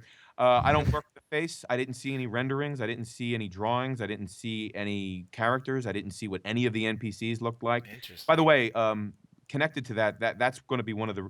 Somebody else on Twitter asked, "Is it kind of spoiled since you kind of went through all this stuff?" I'm like, no, I want to meet these people. I want to meet everybody I've been talking to for 2.5 years, darn near, and I don't know what any of them look like. I don't know what most of them sound like. So it's going to be an exciting adventure for me in a different way. That's interesting. You got a Um, good perspective on it. Next question was, by the way, my notifications on Twitter, like Explode. I didn't know. Well, no, they exploded, of course, but I tried to pick a lot of questions early on too, and they apparently they drop off after a couple weeks. I don't know, but Oh wow. I couldn't get all of them. This next question, have you done any DLC work or do you just not know what's DLC versus what's main game work? The answer to that question is I can't answer it. Fair I- enough. But I thought it was a good question, but I can't answer those kind of kind of content questions, those kind of UI questions. But I respect the It's question. a good question, but Yeah, yeah, I that think is a it's a good fair question. answer. This question was actually from a guy named Nate. First of all, that previous question was Jonathan Thompson. Oh, I know. I'm trying to remember to say all of their names or handles. This is from Nate. He wanted to know if he could buy my Bethesda E3 bracelet that we all wore in the audience, and I told him I had to hand that in if I wanted the little figurines that they were giving out. That's such a bummer. I know, and he said, "Oh, that's a bummer. They collected them. That sucks. Hey, I bought a Brotherhood one. If I mail it to you, will you sign it or something?" This is to Nate. Nate, I want to say yes, but if I say yes, I think I'd be opening up the floodgates to something that I'm not really prepared to deal with right now. And I feel like a dick saying that, but I really do want to interact with fans and stuff like that. And that leads me to my next plea. I'm getting so many great questions. I'm getting so many great responses, and I try my darndest to get to every single one of them. And It's if tough. I don't respond, it's not because I don't want to. It's not because I thought your question was like stupid or anything. I don't think that. You just I can't. I have a I do work. I work a couple times a week, and I have my family and stuff like that, and I can't always get to it, and sometimes I miss it and stuff like that. Most of the time I'll see it, but I just want you to know that I appreciate every question I get or every comment I get or every wonderful supportive statement I get, but I can't always get to it. And I got kind of spooked a little bit because I got asked a question. I didn't know how to phrase it because I'm not used to tweeting. So I don't know how to tweet things really well. And I got the question. I think I favorited it to let them know, which was a bad idea, to let them know that I saw it, but I didn't answer it for like a day. And then they said, can't answer, say yes or no. Ooh, And that's mean on their end. No. That's the worst. Well, here's the thing. I'll get like a response to my silence, and it'll be say yes or no, and then there'll be like a colon with the letter O, lowercase, and it might be like kind of like an exclamation face of some sort. But they may be saying it, they may be delivering it and typing it like this: say yes or no. But I hear it. Say yes or no. Probably what it's supposed to be delivered as. Right. Though, And they could mean it. They could mean it so gently and sweetly, but I don't know how to interpret it. So I'm like, oh man, I don't want to piss off. Internet. not on the internet. No, I'm just kidding. What's that? I said not on the internet. And not on the internet, and my kids might see the tweets, and I don't want to be like, I'm going to kill your children. I God. don't want to piss anybody off. But just know that I don't really have a system in place. But trust me, like I'm sure that I'll visit someplace in the next year or two if you want me. Visit someplace during some convention somewhere somehow. and I'd be happy to sign, whatever you have. Yeah. When it comes to fan mail, I only take like I don't know how to word it without sounding like a douche, but like you'll know when it's like a really special thing. Like I just got like a giant box in the mail today from like a long-term viewer. Okay. You'll know the ones to trust too. I'm not saying this for you. I'm just saying in general though, for anyone out there, because you like as a growing YouTuber, you know who is there from the start. You just do. People don't think you do, but it's really not hard to keep a tab on your viewers and who's commenting and stuff. You'd be surprised. Oh, is that right? Yeah, Okay. you'd be surprised how easy it is to keep a tab on who's always on your channel and interacting with you and stuff because they're always there saying things. And so this guy's been here for like a couple of years and like, he hit me up. I don't want to say what he gave me, but it's more so a comfortability thing because you don't want to be handing out your address to random people on the internet. So you got to like pick and choose very carefully who you're going to give that information to. Right. Yeah, you want to be especially since, if I lived, I don't know, man, if I was like young and single and I hadn't had children yet and I just didn't have a care in the world and I, lived in an apartment somewhere, I'd be like, yeah, come on by, we'll have a beer. But like, it's different now. It's so like, I choose the people who are like in a different continent too. So I'm like, all right, you'd have to fly a plane to get to my house. So you go ahead and send me your shit then. I usually don't take fan mail unless it's like a very special, sentimental type of thing. Because I know it's because the viewer's really passionate about it. I know it's like to not be able to express that passion or whatever for something. Right.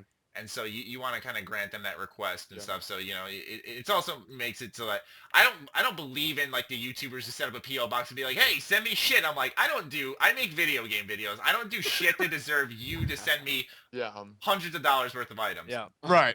So it's like, And we were talking about this the other day, Matty and I. Matty had received something, I think it was last year, and it's a product that had been discontinued even at that stage. And Matty had no idea. I'm like, hey, Matty, how'd you get that Energy Weapons bobblehead? I'm trying to look for him online, and to buy that bobblehead is $500, and the whole pack is $1,600 on eBay. I'm like, how did you get it? He's like, oh, a fan sent it to me. I'm like, you serious? My God. I had no idea, dude. Bobbleheads were like $15 a piece on Bethesda store, and then Lone's like, yeah, they're $1,500 now. Like, what? Oh Yeah, my 'cause God. I have like I'm continued. looking at 5. I have Well, I have melee weapons, Real- strength, You could perception, endurance, literally, Matty. and energy weapons. They're selling for like $1,000 as a pack on eBay, and a fan just sent that to you. That's what I talk about when I say Fallout fans are really generous. They Real are. quick, That is a so- perfect example. I was Real just quick, going. I was going to go back to what you just said, Lone. Like, the passion is there, the investment is there, and the care is there. Like this dedication to this franchise. It's humbling to me. It's no joke. It's humbling. Which, by the way, I go back to the answering the questions bit. I mean, and again, it's going to get more and more, I think. And I want to just tell the fans that no matter what you think, I love you. I mean, I appreciate all this early love because you're getting me first. Nobody knew who I was before you guys. So, That's how I am with like this that. is my- Like I said, the viewers who were there before the channel grew, and Right. that's why I have like I hate to sound like a dick, but almost like a favoritism system where I'm like, okay, this guy was here for a while, so I'm gonna respond to him. You know who's who, and you kind of pick up on it. But real quick, guys, I do apologize.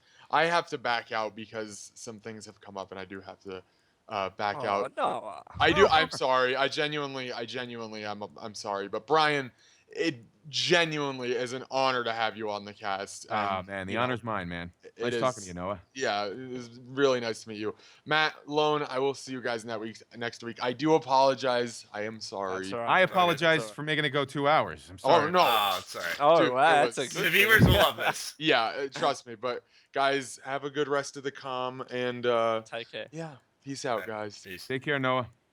This is why I host, because I was gonna let him host, and then sometimes he'll hop off. So I host. Understood. This is the thing with the podcast. Like, they can go for so long because I remember initially when we were planning this podcast, we're like, all right, we'll have an hour set time. And we stuck to that for like the first 2 episodes. And then after that, they just got longer and longer and longer because we just talk about everything. It's great. I mean, it's kind of an occupational hazard. That's That's awesome. Yeah, but like, but to go back to put a button on that conversation, we can move on. It's just because it's early on and I'm new at this and I'm getting all these great questions. I'm trying to answer every single one, and sometimes I'm up till like 11 or 12 at night, and it's I don't want it to have a negative effect on. I don't want to get divorced. That's what I'm trying to say. So I'll do the best Okay. I can, but if I don't answer your question, hit me up in a little bit later, or just please be patient with me. I'm doing the best I can. Alright. Is all I'm saying. Yeah. No, you don't have much reason to apologize. Just so you know, like as the Twitter grows, like I've realized the internet's become more understanding over time, where they're realizing like, hey, most messages I get are like, hey, I know you probably won't see this, or hey, I know you're really busy, but and it's like, well, no, well, thank you for respecting that, but no, I'll have time to answer this. But people are becoming more aware that it's not like you're always on your phone or on your computer trying to get back to all these people. So Okay. yeah, they understand. It was Awesome. Definitely. yeah, but That's that good to- actually is a good segue into one of my questions. You Let it rip. kind of basically answered it, but it's okay. We can just go ahead and ramble for a little bit longer on it. What was, your impression on the Fallout community? Like, you kind of just walked into this, and it seems to have obviously accepted you quite well. Just Indeed. yeah, I guess, if you just want to talk about it a little bit more. I'd love to. I mean, here's the thing. Going back to, the root of what I do, I'm a performer. I love to perform. And, being a part of this story, being a part of this game, and having this particular role. And I mean, you only heard me do how many lines? From the reveal trailer to the gameplay demo, you've only heard me say 4 things or 5 things, right? And the the response from that has been like, wow, like intense. So I'm like, I have respect for I've always had respect for my audience. It's kind of like, this is kind of glib or I guess, what's the word I'm looking for? It's like, the customer's always right. Well, they're the audience. I wouldn't finish a play, and then if every single person didn't applaud, I wouldn't go down and canvas why. Like they get to not like what I did, or love what I did, or be indifferent about it. So my impression of the Fallout community is connected to that. I love the impression I'm getting, because the impression I'm getting is they're a dedicated audience, and they're rooting for the franchise, Bethesda, the game itself, and it's a friendly audience. And I just love that. I love the knowledge. I love it was most impressed right after our names were announced, Courtney Taylor's and mine. I started getting these questions, and I'm like, okay, but like really early on, like the 5th or 9th question was this really nuanced question, and I'm like, that is an audience that knows this game, this universe. Yeah. And it's just like that impressed me. And it could have been a 48-year-old guy, or a 20-year-old girl, or a 14-year-old or 12-year-old boy, or something like that. Like, and this whole audience is so diverse that I was just impressed by the dedication, the knowledge, and the positivity. And I was just like, man, this is an audience that I can't wait to get feedback from this audience, because this is a truly good audience. Yeah, they care. There's a video I made like a couple of weeks ago, and it was some lore stuff, which means like kind of like the established history of the universe in the game, in case you didn't know. Okay. And some of the information turned out to be inaccurate and whatnot, and like it was a like what was a tiny mistake was a blown out of proportion issue because of how much they care. That's kind of what Lone was saying, where sometimes passion's blurred with anger, where it's just this tiny little thing, but it matters to them so much that it's like, wow, this is actually kind of impressive how much they care. And so then you kind of take a step back. You're like, okay, I'm going to take that into consideration next time you learn and whatnot. But most people are like, yeah, it's just a tiny thing. It's not a big deal. But like I was saying, they're really damn passionate. And a fan base is truly passionate when just by reading tweets you can actually feel that passion. Absolutely. It's a weird thing, because Maddie and I, both of us, we have YouTube channels and we read comments all the time. Sure. But when you can actually just feel like somebody is being genuine and has knowledge of this franchise and loves it to death, almost like as much as we do, it's such a great thing to see. And it is humbling, being a part of this community that just cares so much. And I will say confidently, for the most part, they're very generous, they're very kind, very caring, and generally care about the game. And that's why, people wanted to know about Fallout 4 for so long, because they actually care about it. They care about the IP. They like what Bethesda does, and they want to see this game being made, for tens upon years and years and years down the track. So you're really lucky, honestly, Brian, to be a part of this community. I feel lucky. I feel lucky. Mm. I feel it. Yeah, It's fantastic. it's pretty crazy. Indeed. Got thrown right into the wild storm. I'm glad that everything worked out though, because sometimes they can be vicious. I haven't heard any. I mean, I'm sure I'll defer to your judgment on that one because I don't know, but I haven't heard anything vicious or anything. No, they're the best. I would not want to be in any other community because as a YouTuber, you follow all these other ones. You're friends with a lot of other YouTubers, and you see what goes on in their respective communities because they cover different games and whatnot. I would not want to be in any other community other than Bethesda's. It's just the support and care and everything that goes into it is mind blowing. So I didn't mean to sound like a Debbie Downer there, by the way. I was just saying in general. No. But it's incredible. Yeah, like I wouldn't want to be a part of anything else either. It's because it's also like a long term thing. Like they like I'll get like these really these questions that I'm usually like I always think of myself, oh, I'm just a news source. But I've realized over time that a lot of people care about the person as well. And I've seen that with you too, Brian, you as well, Lone, where like people are like, hey, after Fallout 4 comes out, like, what are you gonna do? And like people are really curious about that, and myself, and I love that. Like they're wondering, like, am I gonna do more on the game? Like, am I just gonna do the news before the game launches, or am I gonna actually play the game and stuff afterwards? And I'm like, yeah, that might be a bit of a rhetorical question, but they care enough to want to know what my life's gonna be like after all this happens. Yeah. Wow. And to give an example, someone that was in your shoes, Eric Todd Dellums, who did the voice actor for Three Dog in Fallout 3, people still support him to this day for a game that was made in 2000 or released in 2008. Yeah, He's developed this community that he interacts with. People just they love him. They love him as a character and as a person, and they just develop that interest solely based on this video game. And I think that's such a great thing to see. That's awesome. Yeah. That is awesome. We just got deep there, guys. We had to do it. Wow. This is a good question for earlier. We could have really segued into it, but anyways, I wanted to ask about you and Courtney because, like, based off like what I saw you guys at E3 and stuff, the way you talk to each other, the way you talk about so highly of her, it seems you guys are like really close and just have like great chemistry. I just want to know what it's like working with her, from your perspective more than anything. And I'm sure when she's on, we'll ask the same question, just vice versa. But I want to get your thoughts overall on working with her. Awesome. I don't know if you directly worked side by side with her or not, but yeah. Nope. Nope. I didn't. I don't believe I've met. I don't even think I met her until December 2014. Wow. Jeez. Mhm. Jeez. Wow. Never met her. That's Never met her before insane. December of last year, and I never worked with her, ever. Mhm. Incredible. So when I first met, we actually took a picture. I think I posted it on Twitter, but we Yeah. took a picture from the day we met. I'm like, holy crap, we got to document this moment. Yeah, I never worked with her, and I don't even think I heard any of her takes on any of the lines for a long time. I knew her name. They told me her name, and I looked up her work and stuff, so I got a sense of what she might sound like. But yeah, I didn't work with her. We have great chemistry, I guess. I don't know. I mean, we just clicked. She's kind of like she's pretty cool. She's we hung out at the Bethesda's E3 thing. We hung out for a couple minutes at the general convention on that platform thing at the convention center.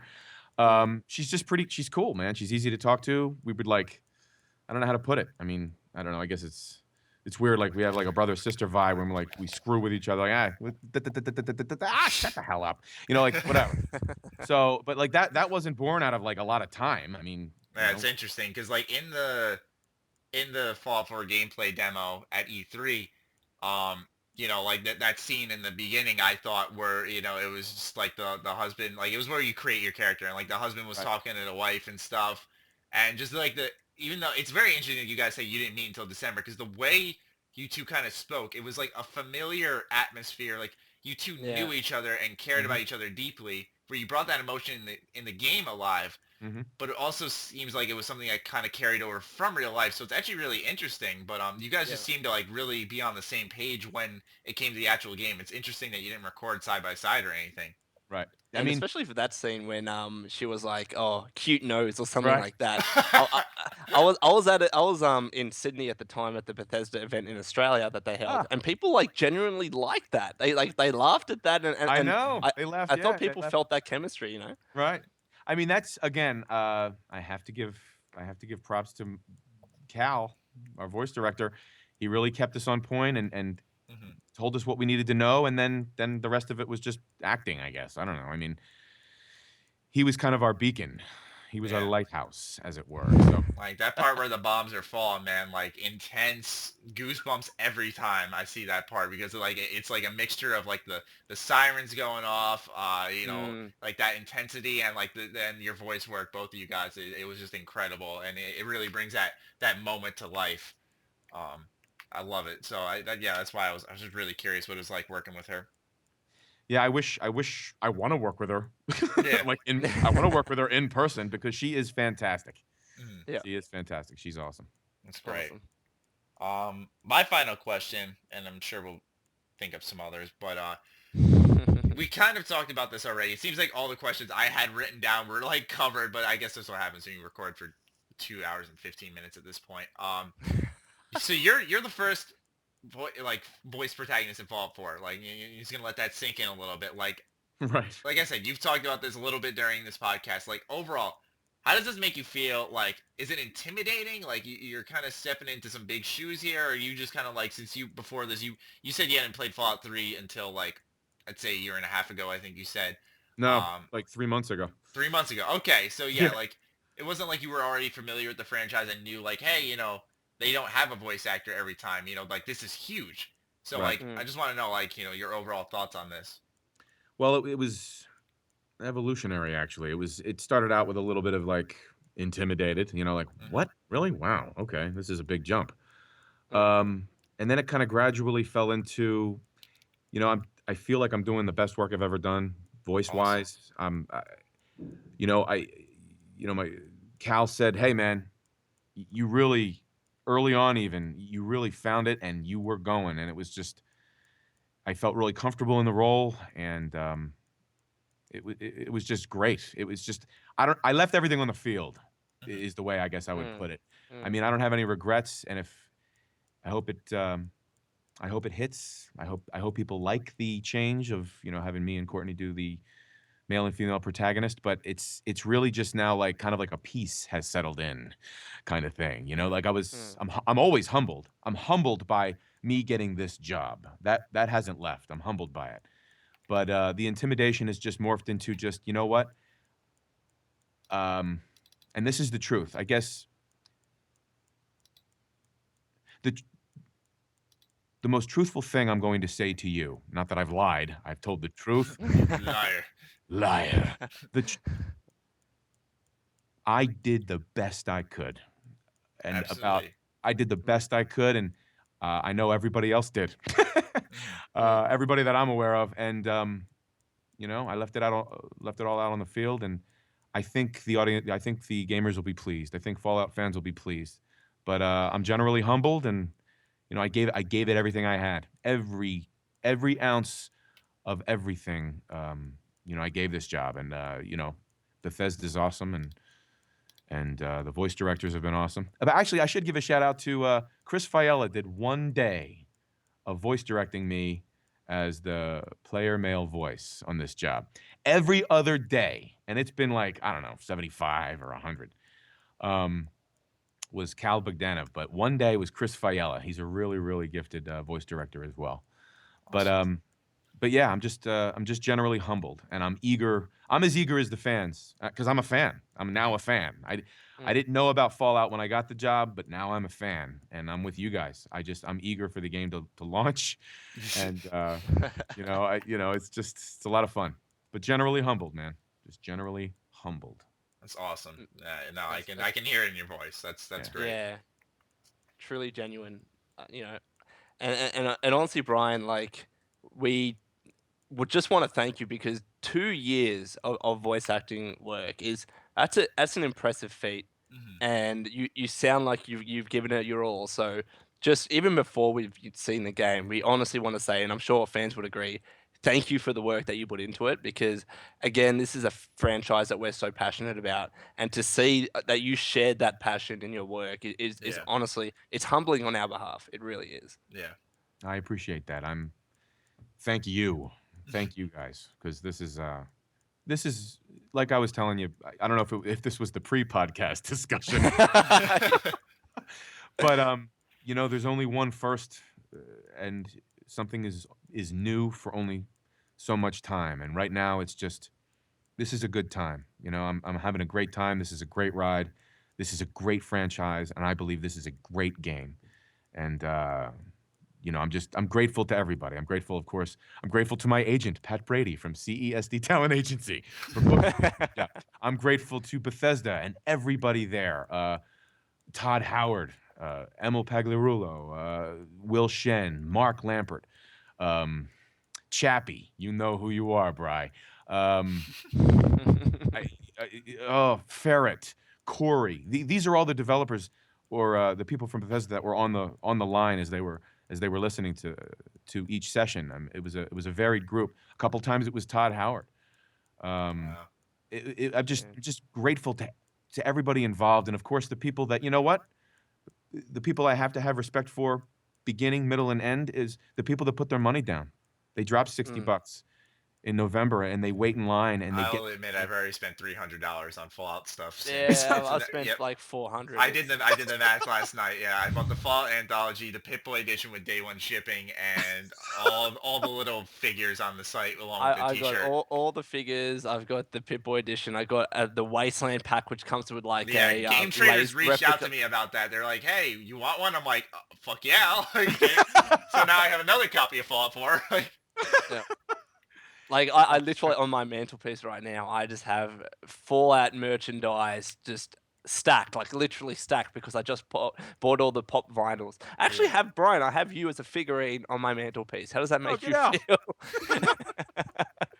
That's also humbling. Jeez. It's gonna suck because like the pre-orders, like they don't charge your credit card instantly. So like all of a sudden I'm just gonna lose like $400 and I'm gonna be like, what in the fuck just right. Right. I spent all that money earlier. Oh man. Oh boy. Okay, well I'm thankful to the fans that drop hundreds of dollars on this. Oh, literally. On this game and this everything that goes around with it. I mean that's what's awesome. I think Todd Howard said at the E3 presentation for Bethesda at Dolby Theater, Fallout fans are the greatest fans, and I've seen only evidence of that. So I mean, all the Fallout fans out there, I'm grateful to you guys, because you guys that make it happen. You know what I'm saying? Yeah. No, I'm saying. I got one question for you. This actually, I just remembered this because are people going to listen to this long of a podcast? Yeah. Oh yeah. Yeah. Honest to God, they're going to listen to this whole thing, because I feel like I've been talking my ear off to you guys. No. Everyone loves that. Yeah, and we can actually see the analytics when people actually end the video, and there is always that dedicated base that just stay right to the end. It's great. Oh wow. Okay. This comes from Monty, who we run our own website called Sugar Bombed, and it's kind of just like our own fan forum to kind of. Oh yeah, I saw that. Yeah. To like narrow feedback directly and have like a positive place and whatnot for Bethesda discussion. Anyways, Monty wanted to ask, how do you feel your voice is going to translate for, other races and stuff? Like, okay, I don't mean to sound weird, but like, or whatever, or offensive, but like, what do you mean? I play as an African American, do you think? Oh man. Yeah, you think your voice comes across well as like if I'm playing as, an African American guy, or? What do you think? Black people sound different? Oh my God. You think black people sound different? That's actually, oh my God. Damn, that's racist. That's racist Damn, shit. man. Fuck 'em. What if I wanted to play as an Australian? I want your voice to be Aussie, Brian. It has to happen, or I'll be offended. I'm just. Let's go, pal. Yeah, but you'll be saying that to a kangaroo. That's where the difference. Oh my God. I know, dog meat is kangaroo meat. I mean, it's a good question, and honestly, I found out a little bit of insight, as anybody who saw the presentation at E3, because Todd Howard talked about it. He turned to me and he goes, choosing these two. He was very complimentary, by the way. These two great voice actors. I'm like, oh God, I hope I live up to that. You know what I mean? But I think I went into a little bit of Jesse Pinkman there. I hope I live up to that, bitch. You know. So, he said that. I'm like, wow, okay. But then he went through, I don't know if you know, Brian, but you know, we went through a rigorous kind of like this, that, and the other thing. And I'm like, I don't know how you chose. Personally, when I got the job, I'm like, I guess Nolan North and Troy Baker were unavailable. You know, I just didn't know. So he turns and he goes, we went through, which is why I found out why I went through a callback. This is part of the reason, I think. He says, we took your voice and we had a couple of options and we had all these different pictures hanging up of different, like, you know, if I remember what he said correctly, it led me to believe that he had like several different kinds of faces, maybe different ethnic looks or different races maybe, and they had to find a voice that could fit that thin pocket of being that kind of all around, I guess, you know. And I'm like, wow, I didn't know you guys did that. That actually affected my wife a little bit. She goes, wow, I thought that was really neat that they really took their time and they really had this, you know, I guess their final choices, I guess. I don't know who they were, but they played the voices to this battery of different pictures of different kinds of people, and they went with who they went with, and I know I'm glad they did, but I didn't realize there was that much care with that kind of thing, you know, that kind of finding that voice. I know that there was some questions on Twitter and questions online about like, well, I wish they can do, you know, half a dozen or a dozen different voices. Let me tell you something. One guy doing 13,000 voices or 13,000 lines, and a woman doing 13,000 lines. Multiply that by 12 people on both sides of the sex. That's an undoable exercise. So I think they had to just do the best they could with one voice per gender. But it's a good question. It's honestly, you know, when I saw the gameplay demo and I'm like, oh my, first of all, I was blown away with how different and how many different choices you can make on the face. And as I was listening to it, I was evaluating, and I watched it when I went home because I had to, like, first of all, when you watch something the first time, you don't really hear it all the way. You have like ringing in your ears and their hair is standing on the back of your neck and that kind of thing. And as I was listening to it, and the player female rotated into the position in front of the mirror, and they did a little bit with her, and then as the guy, and they made him look African American, the player character, and he goes, "Let me just slide in here," and I'm thinking, okay, all right, yeah, it just works. Yeah, it just works. Wow, look, nice little Todd Howardism there. Love it. But yeah, I was going to ask you that, like, I can't remember where in the podcast, but it's like, and I don't know if this is the right description, it's like the voice is neutral. That's the best way I can put it. Like, you can... I think flexible. It blows my mind. It blows my mind that you say that, because I think I sound specific, which is why I was surprised I got the job. I think I sound like from a particular place, but it also has this interesting, I don't know, maybe it does, maybe it doesn't, I'm guessing. Maybe they thought it had some interesting dichotomy, that it looked like it was from someplace, but could be a number of people. I don't know. Maybe not. Well, it's like, I don't know, like, speaking as someone that is, you know, not an American, to say the least, it's like, because Fallout has that Americana 1950s, you know, background and backdrop, I personally would expect a main player character to have that American dialect, whatever that is. So I can't pick up those differences and those nuances between someone from Philadelphia and someone from, you know, California, whoever. Like, I don't know that, but when I hear your voice and then it's put against the background of different types of races, I think it would just work. And just to use Todd Howard's typical line, but it literally, like, I could not see it not working, because the voice is not like so drastically unique in that it would not work against any other, you know, race. So I mean, think could you imagine, like, let's go, pal? Yeah, exactly. That's exactly what I mean. Yeah. Yeah. I get it. Maybe that's it. You know, maybe that's it. I mean, Todd Howard knows. Yeah. I've learned to respect the man easily. So, yeah, he knows. God Howard. Oh, the idolatry for Todd. But I yeah. love it when we get voice actors on the podcast. Like they can just do all these different voices. It's great. It's fantastic. Yeah, I know what you mean. Yeah, we're a pain in the ass bunch, though. I mean, we can get pretty, we're like circus seals, We're like a big dog and pony show. You want me to do my other kind of voice test? I can do it. Oh man, because Matty, you remember how we had Charles Battersby on, who is a voice actor as well, and he was just pulling out all of these different voices. Yeah, I he was in just spitballing hysterics them all. the whole time. Yep, we do great. that. It can be annoying. Trust me.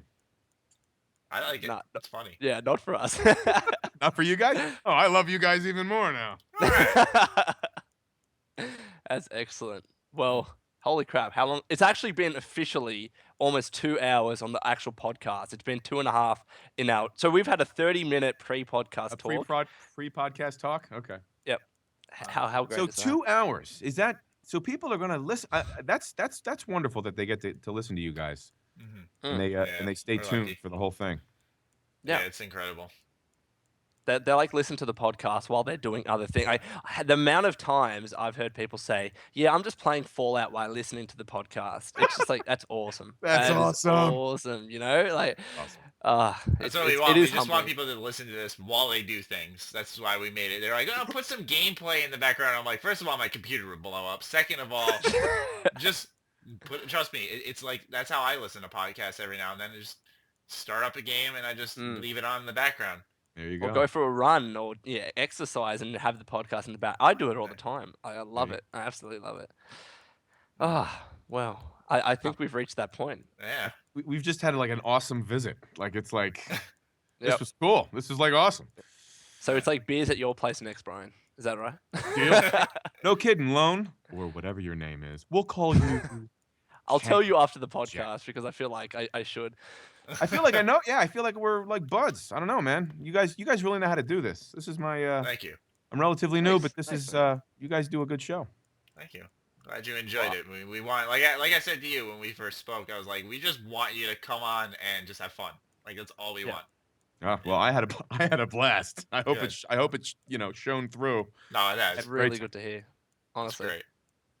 Well, as I alluded to before, Brian, you're going to have to end the podcast, and we're literally going to stop talking at a particular point, and you just take it from there, and then we're stopping the recording. So I'll let Matty say whatever he needs to as well, but just think of a great line if you want to end the podcast. Oh right now. man, how can I think of a great line under pressure? You got to think of a great line. I don't write lines. I say them. Damn. I love it. Damn.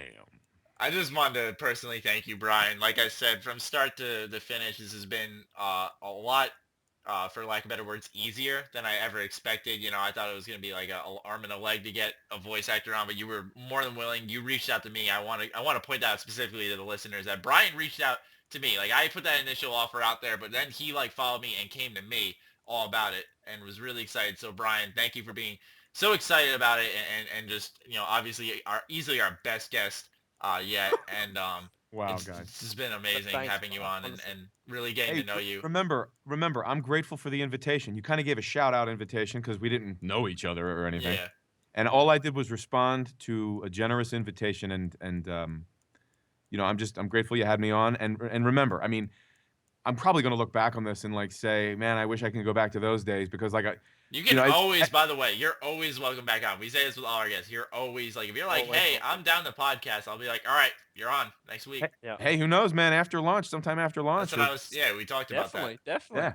But I'm just, More than happy to I'm get you back. I'm grateful that you invited me to the party, and all I did was respond. By the way, you should thank your fans. I do, yeah. Or you should I thank love your them. fans, I because love they really alerted me to the gravity of who Mr. Matty is. So you really have to you really should give an extra shout out to those guys. Of course. Thank you guys, guys for, and gals, for doing because that. they really were my kind of like radar on checking you out and seeing, oh wow, this guy. And then I saw some of your material and I'm like, oh, this guy's really cool. I'd love to sit down and have a chat with these fellas, and I'm glad I did. So Yeah, because you initially reached out to me and then you said an hour later, you're like, by the way, I'd love to be on the podcast. I'm like, holy crap, he actually saw it. Yeah. I was thinking like I'd have to reintroduce it and like slide and be like, hey, by the way, like if Well, you want... I have to confess, I must have missed something because I never listened to a podcast per se. I saw your videos, your game analysis, and a couple of other things. So I didn't get a chance to really meet audibly Yeah. Lone and Noah until now, and I'm glad I did. I'm glad I heard you guys. I met you guys, kind of. Kind of. Kind of. Well, one day, right, Lone? I was- Or whatever your name is. Listen, honestly, Brian, if you ever come down to Australia for a convention, and when I eventually go up to the States, because I will, I'm planning it, All right. I would love to meet you. I'm going to meet Matty, Noah. I'm just going to do the rounds and meet as many people as I can when I go to the States. So Hey, man. if you'd have me, I'd love to have a beer with you and just banter. Yeah. Now, I'm sure by that time I'll be 21. So wait like a year. Is that cool? Just wait a year. That's fine. That's All fine. right, wait a year. We'll have- Perfect. And then we'll all meet somewhere. yeah. Hey, man, I'm gonna hold you to that. Yeah. I'm not down. gonna. Oh, I'm not definitely. gonna bring Honestly, you home. I'm genuine when I say that. Yeah, Like, I'm that's- definitely gonna I come know visit you are, but I'm not bringing you to my house because I'm not having my wife listen to your face. You know what I'm saying? yeah, we don't want that, do we? Yeah, I don't want her like in the kitchen and then she comes to the living room and says, "Oh, you know, I don't need that. I don't need that shit in my life." Honestly, Well, Totally. We should. it's hit me up. the worst being a growing YouTuber at age 20. Because like I've been to like a couple events, but like one time I went to a Ubisoft preview event, and I'm friends with their PR, and you know like I'm all standing in a group with them, we're chatting, they're like, hey, you want to go out for drinks at this? I'm like, at this time I'm like 19, I'm like, I can only drink soda, so and they're like, oh, never mind. I'm like, god damn it all, like why? Hey man, know what you do? Know what you do? All you got to do is like order a ginger ale. Yeah. Or order like no, you should order seltzer water, and then you tell them, nah, I'm on the wagon. It's been a harsh. Or you been a come to hard life. Australia. You Yeah. come Yo, what's down- the age? What's the age of approval and consent in that country? 18? 18. Are you kidding me? Wow. Yeah. Holy Oh crap. man, Matty, have you ever been to Australia? Did I hear No, that? Did I hear I you have have not. never been? You've never been to Australia? I'm not. Oh man, you got to go. Did You you been go, there? Brian? I was gonna I say- never went. No, I'm talking about for the drinking age. Oh yeah. I think it's just the same in the UK as well. Oh, is that right? I think so. Well, pretty much everywhere around the world Except aside America. from America. Naturally. I gotta get to Australia though. I'd love to go. I'd love to go.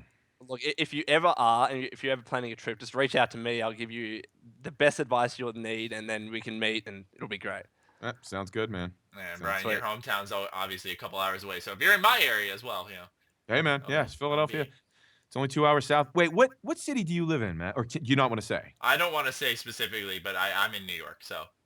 You're in as New you York can- State. Yeah, as you can tell by the way I sometimes say certain words, it's pretty apparent. No, I told you when we talked pre podcast Pretty- I would listen to your voice and I'm like, that voice sounds familiar, you know, because you would say certain words and I'm like, he has to be from the East Coast. I thought you were from down from my neck of the woods, but you're from, New York. I'm close. Did you say you're New York State is where you're saying you're Yeah. from? Yeah, not the same. You're not okay. Not New York City, not Albany. Nah. You're slowly narrowing it down. but Buffalo. I'll tell you afterwards. Okay. Yeah, Well, but, cool. Well, this has been a great ride, man. yeah. Thanks, Brian. Honestly, again, thank you. Yeah, thank you. And thank you, And, fans, for getting Brian on. Yep. Thank you. Definitely. Thank the fans. The fans did it. The fans did it. No, And now we're we go. really appreciative. Like best group of fans just ever. Thank you so much, everyone. Yeah. So, Brian, Yes, you're sir. on, mate. The floor is yours. This is the male protagonist for Fallout 4. You've been listening to Ham Radio Time. Let's go.